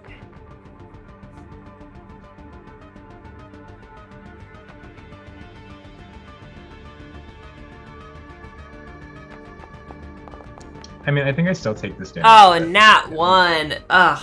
Okay. No, you reflect it. I don't think you take the damage.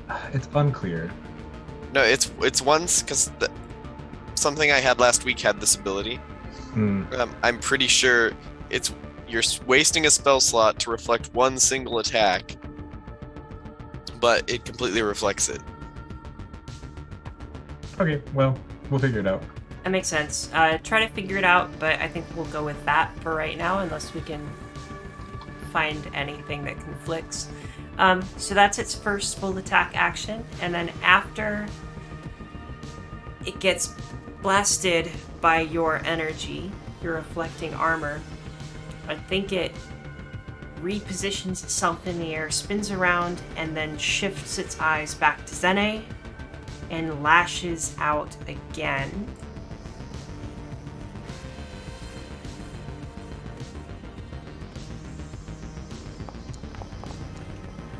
Oh my god. Okay. Natural 1. I'm gonna pull a crit fumble card.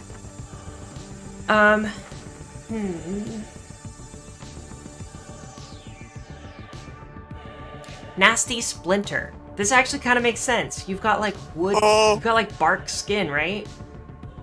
Yeah. Okay, so Nasty Splinter. You take 1 damage, bypassing any DR or resistance, and take a -1 penalty to attacks and skill checks until healed. That's huge. Whoa. I need to keep this card in front of me because that is gonna mess with a lot. Can you break that down for me? My Yeah. brain's like not keeping all that information. at once. So what happens is it lashes out with its tail at you, and then your bark like splinters off and like embeds itself in this creature that normally uses its tail to attack, right? And after taking damage from that splinter, it's also not as good at striking things because its tail is hurt, so it takes a -1 penalty to attacks and to skill checks until it's healed. Yeah, that's huge. Okay, that is the Cloud Skate's turn, and next up we have Rowan.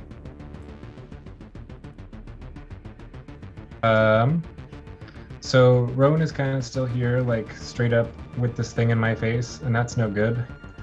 But that means he's right where I want him, right in my sights. And I'm just gonna say, looks like you're in the wrong place at the wrong time. And I'm gonna cast my spell, Death's Door, which is another. It's another DC 16 save. This time it's a Fortitude save to half the damage.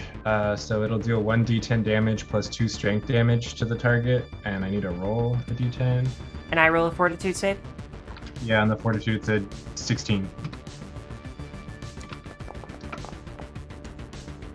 I fail. And I rolled a 10. 10. So Whoa. you're gonna take 10 damage and then 2 strength damage. Oh my god.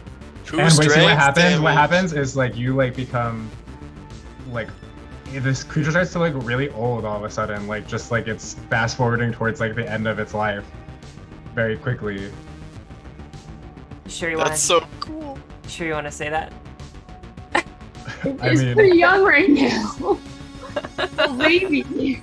It's like No, it's more. it's- I think it's- the it's- text is more like the like Yeah. you, but in the future, your death is like kind of like it's experiencing yourself in these multiple time points at once. Wild. Okay, so that lowers You It's accelerate someone's attack personal bonus. timeline to the end of their natural life cycle. 2 strength damage. 2 strength Yeah. damage. Holy But I can shit. only do it once. That effect can only happen once per day on one. Oh, just once per day I can deal out 2 strength So damage. now its attack is minus Well, I can 2 do it- from where Yeah. it's It says supposed to be. different things. I just can't do it to. I can only do it That's to that. once. super cool. Okay. I made noted. it like it's like your grandpa now. That's kind of. Wow. Okay. Yeah. So you deal out 10 damage and 2. Oh, the strength ability damage wears off in 1 minute. Okay. Cool. And this thing just like looks a little bit weaker. I don't know how. Like maybe it's floating a little bit off kilter or something. Nice. Is that your full turn? Yeah, I mean, all I really have left is a move action, and I don't really want to do the, attack of opportunity. So I'm gonna kind of hunker down. You get Perfect. 5-foot step, right?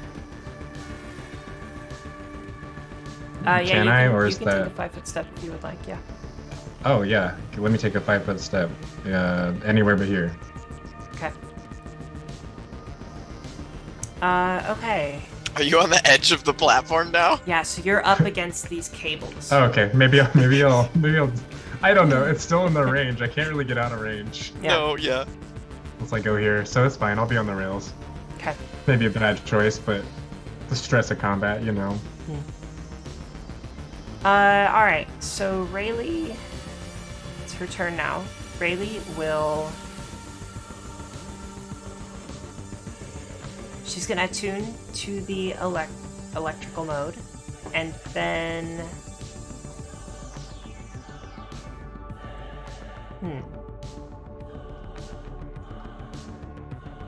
She's gonna pull her pistol, which is actually her headphones. Her headphones transform into a pistol. She like has a. She's got a little. Can't remember the name of the mod that she has on her weapon, but basically it allows it to be 2 things. And You'd say those beats are banging. hero point. That was great. um,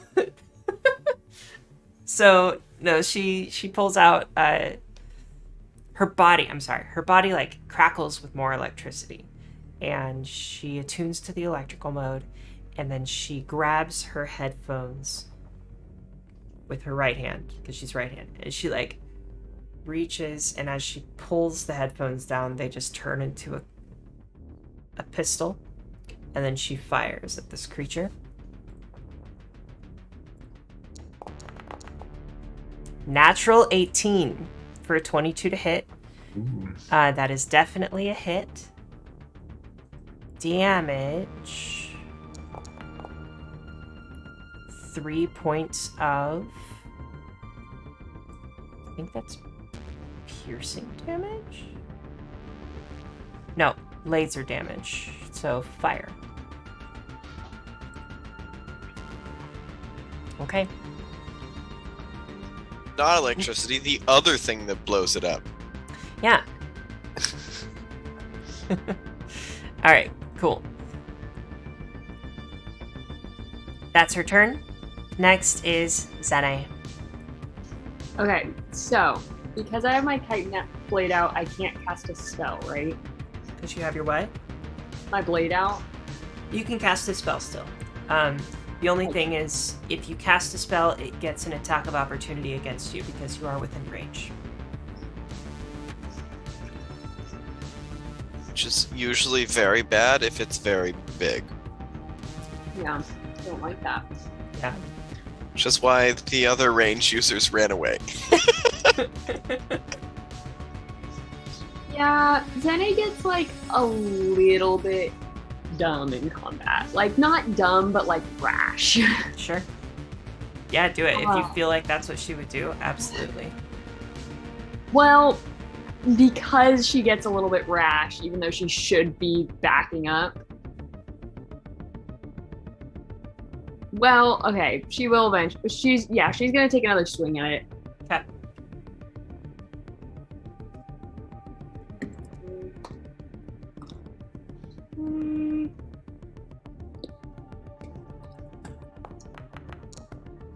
Nat 20! Love it! It's a hit. Woo! So you're gonna give us double dice. So you're gonna roll twice, and then double your modifier, whatever that is. I think you said 3. Double, silent trouble. What's your strength? Probably not much. My personality. That's good. Woo, okay. Yeah, what's your modifier for strength? Strength is +1. Okay, so this is gonna be +2, whatever you roll. Okay. Roll twice, add 2. Got it. Okay, let me just double check what I'm rolling because it did not hit last time. This Okay. music is, I like it. Let's roll. I think this is tabletop Ooh, something. good rolls. Oh, let's go. And that's without the modifier, so that would be 11. Nice 11 damage, points folks. damage. All right. And then can I do the 5 feet? Yeah, you can take a 5-foot step for sure. Okay, they're just gonna. Take me a little 5-footer. Yeah. All right.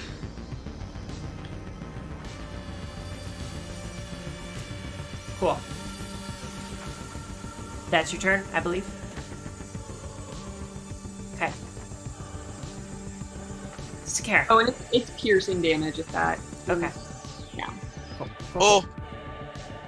So sorry if this blows you up, folks. Oh no. And then he is going to like lean forward, and this glowing that he's been doing with his electricity, he's going to like his back, sort of like some spines pop up on his back, and he's going to like porcupine shoot some of these spikes, and they're going to shoot up into the air, and then they're going to have the special ability seeking, so they're going to like heat sink towards this That's skate cool. with some electricity damage. So I'm going to try to hit it. Are you okay, Zenny? I forgot something. Okay. On a crit roll, it's also bleed 1d3. It's what? Bleed! 1d3. Oh shit, that's great. Okay. What I need you to do next on your next turn is just remind me, bleed 1d3. Okay. Oh, can you roll that d3? Okay, yeah, that's the part I was like. Okay. Oh my gosh, what is this? Because it matters who kills this thing. It does.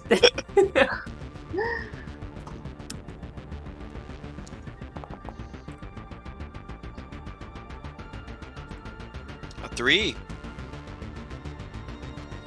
Oh. I don't know if that's good or bad. I think that might be bad, but I think it's probably good.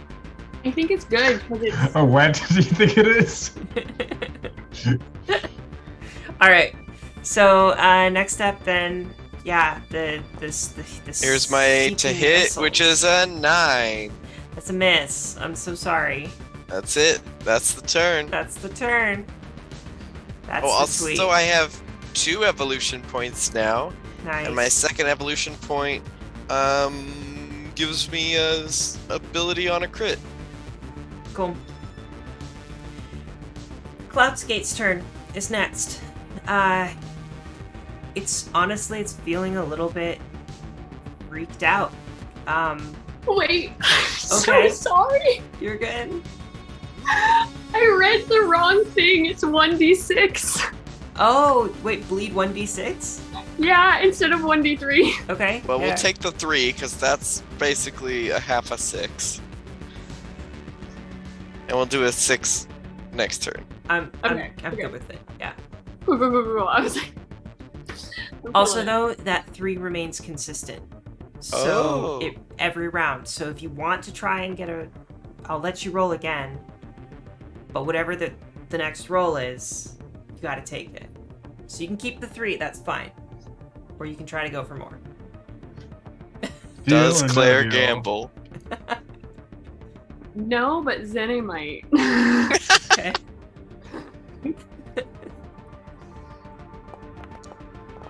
Four. Oh, Hey. Zeddy. All right. So, now it's the Cloudskate's turn. As weakened as it is now pissed off. Growls and takes another swing at Zene at a -2 to hit and also minus damage. -3 to hit because of the crit fail. Before you roll, I can, as a reaction, use one of my paradox things, which basically I get these paradox points every game. I can use one to grant an ally insight bonus AC up to a max of 2, which I have enough to give her up to a max of 2, so I spend one of my paradox points to give Zenny an extra 2 AC. Cool. Wow. So now we're at a 5 AC differential between the +2 and the -3. All right. Oof. Yes. That's a 12 to hit. That's definitely a miss. Has to be. Yeah. Okay. And I think being frustrated, this creature just growls and like shifts its eyes to another target. And it shoots over to Rayleigh. I will allow you to take an attack of opportunity, Zene, if you would like. Yeah. Nice chance, Jolly Green. Yeah, so you can reach out and slash with your knife if you would like. Yeah. I'm with that. So with an attack of opportunity, I'm still like rolling a 1d20, right? Yes. Okay, cool. Those of you watching online, thank you for staying around and hanging out with us. Oof. What's the total on that? 16. 16? That's a miss. Yeah. Okay. Dang. So it arrives over at Rayleigh. That is its turn. It's a 17. 17. That is still a miss. Oh man. Yeah. I'm glad we got all this guaranteed damage in from these spells. Yeah. Oh god, I've created something on accident. If you go to the measuring tool, which is just below the person on the left, then you should be able to click on that and then delete it. I can do it for you if you want. Yeah, that'd be great because I don't know how I made it. I was just trying to see how far away you were from me. All good. There is a. Do you see my mouse over in the top left? My cursor? Yes, but I think I'm a little slow on the load. Yeah. The little measurement ruler tool. You can use that to measure. Oh, sure. I just clicked the wrong measure tool. Got it. Yeah. Ragnar, it is your turn. What would you like to do? It's Rowan this time. Oh, I'm sorry, Rowan. That's all good. Got the Okay. our names over there. How is Zenny looking, like, health-wise? Are you Bad. doing okay? Bad? Like, Bad. actually bad? Like really bad. Oh, no. Okay. Like what? Oh, 3 stamina points. I thought I was at 1. Oh, So, but So you you got all also your have health. hit I do, but oh yeah, I do have all my hit points. If anybody is watching who doesn't normally play Starfinder, it's a little different from D&D. You get stamina points first, and you go through your stamina points first, and then after you get through those, then you start taking lethal damage, which is your hit point damage. And so you can kind of think of stamina points as like how many times can you get beat up, or how much can you get beat up before you actually start bleeding internally and like really getting hurt. So I Yeah. do still have 3 stamina points left. I'm not in those hit points. Cool. What are you doing, Rowan?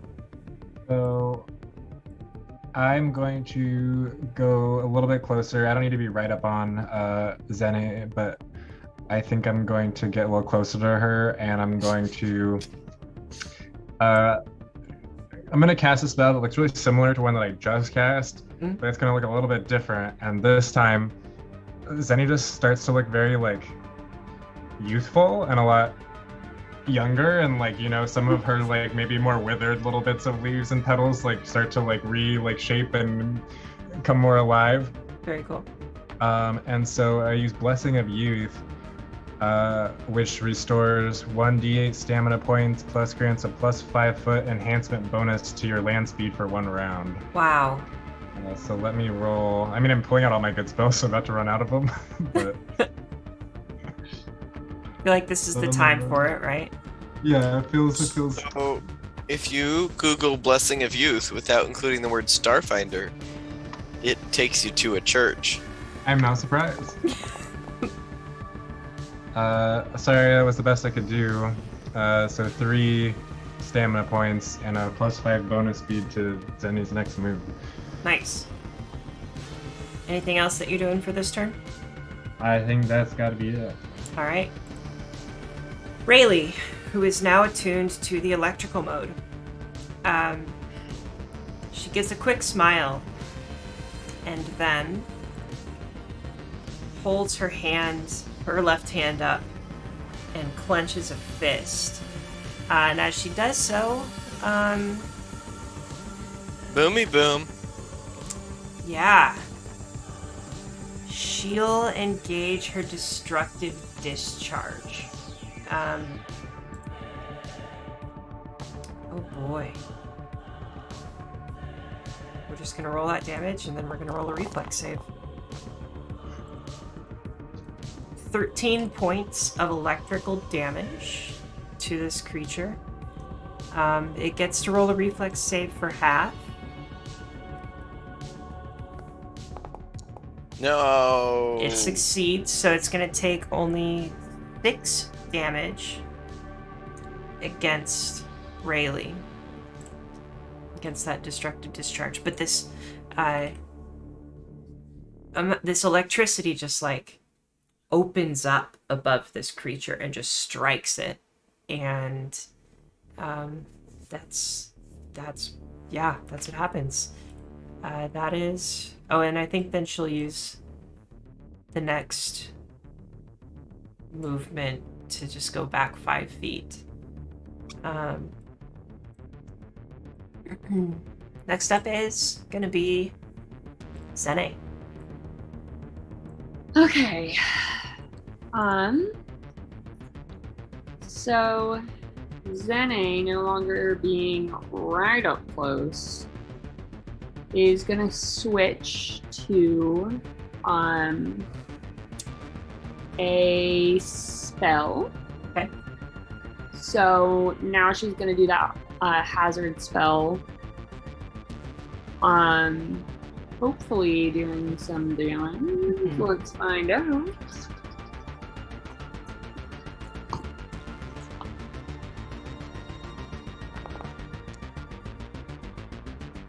Nice. So that will not hit, correct?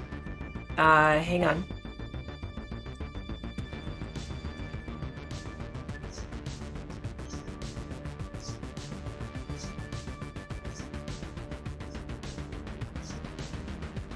I don't think you need to roll a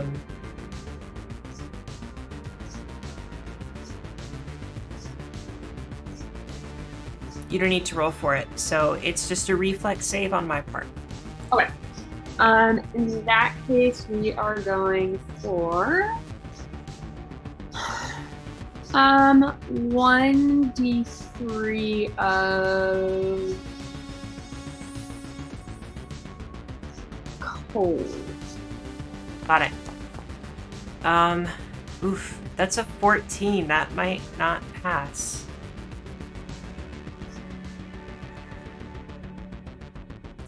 It should be your 10 plus your charisma modifier plus the level of the spell. Okay. 10 plus charisma. You said what did you roll? I rolled a 14. What happens if we tie? Then I pass. Double check. Yeah, you pass. What's I your got charisma? 14. Well, what's the level of the spell? 0. Oh, okay. Okay. Yeah. Then no damage, I guess. Rip. Sorry. Okay. Now we're at Scare. All right, Sakara's gonna yell over to Zene. He's gonna say, "Oi, Zene! Next time you do something like that, cast it at me instead."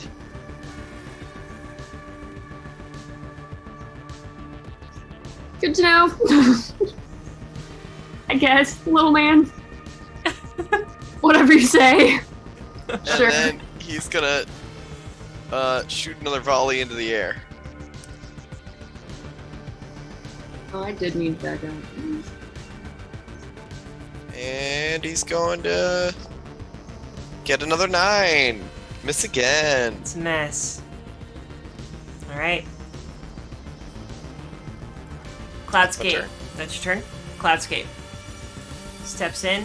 It's gonna try to attack Rayleigh.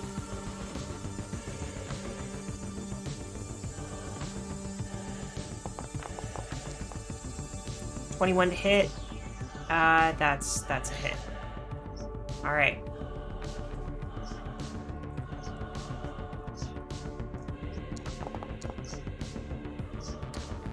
Actually, that should be -2, so 6 damage against Rayleigh.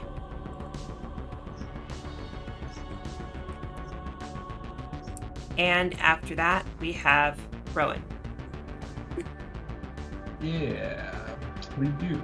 You're right. 30 feet. That's what I want to know. How close am I gotta get here? Am I within 30? I'm within, 35. All right, we're gonna get a little bit closer. Okay. Just, the minimum acceptable amount. There we go. And then I'm going to cast Injury Echo. So I'm going to wave my little magic-y hands, and it's almost gonna look to anybody who's watching as if the same injuries that occurred when Zene attacked him are happening again. Is what's gonna kind of appear to happen. And We forgot so the bleed damage. really what I'm doing is Continue. manifesting an injury from the target's future or past. Ooh. And so we're manifesting this past injury again. So you just have to do a will saving throw. This time it's 15, or take 1d6 damage of the chosen type, which I believe Zene was doing piercing. So that's what we're I think gonna she say said thematically. ice. Cool. Though before, It was, Okay. yeah, the one that actually hit. so we'll say it's piercing to be like thematically in line with this injury from the past. Okay. Will save is not its forte. 8. Fails. Cool. So you 1d6, which I gotta roll for right now.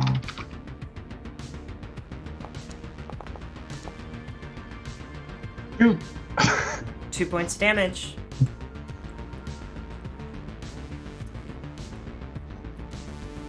Okay, That's it. nice.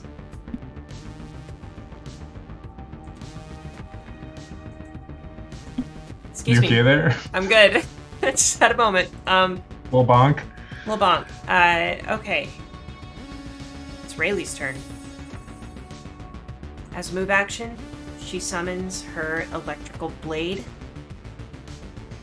And she's going to strike at this creature. With her attack. Electron Really blade. said explosive creature who? For real. I don't think she knows that it's explosive.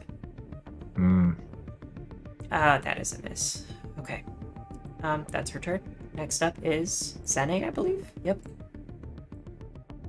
Oh, it takes bleed damage. As it does so,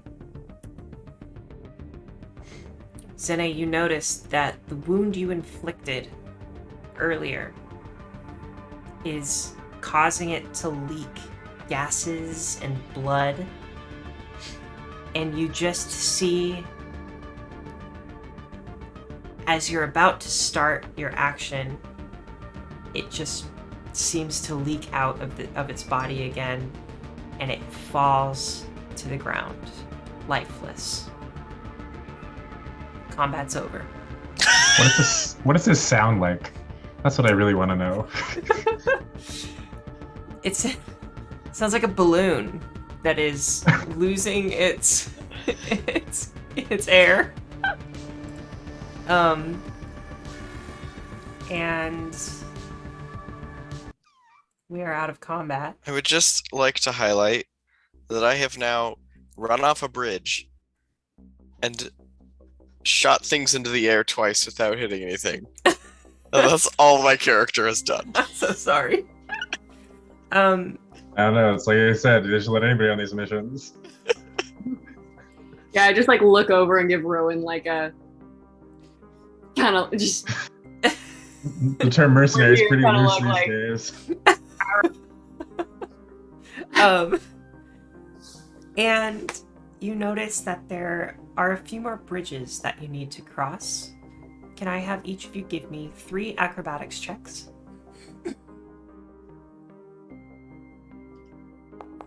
Or athletics. Want them all at once? Yeah, 17, 22, 14. you're good. 19, 21, 22. You're great.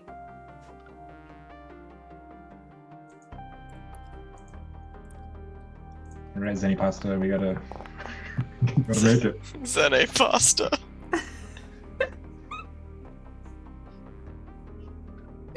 okay. 23, 13, 26 with a nat 20. You are in good shape. Rayleigh makes it across safely as well. As you work your way across these platforms, across the bridges, every platform looks similar. There are diving Krigakos feeding on these plants. The platforms are suspended by the plants. The bridges are very similar to the first bridge that you came across. And then you arrive at this main facility. And rather than being suspended by plants, this one is suspended by a large air bladder up at the very top. A balloon. And there are other offshooting platforms that connect to this large platform. But it looks deserted. And as you stare down the main entrance hallway, no doors, by the way, everything's open air. But as you stare down the main entrance hallway of this large floating facility, you just have an eerie feeling in your mind as you realize there's nobody walking around, there's nobody welcoming you, there's no activity here. It is more silent than it should be. And that's where we'll end session for tonight. And we're going to pick things up next week.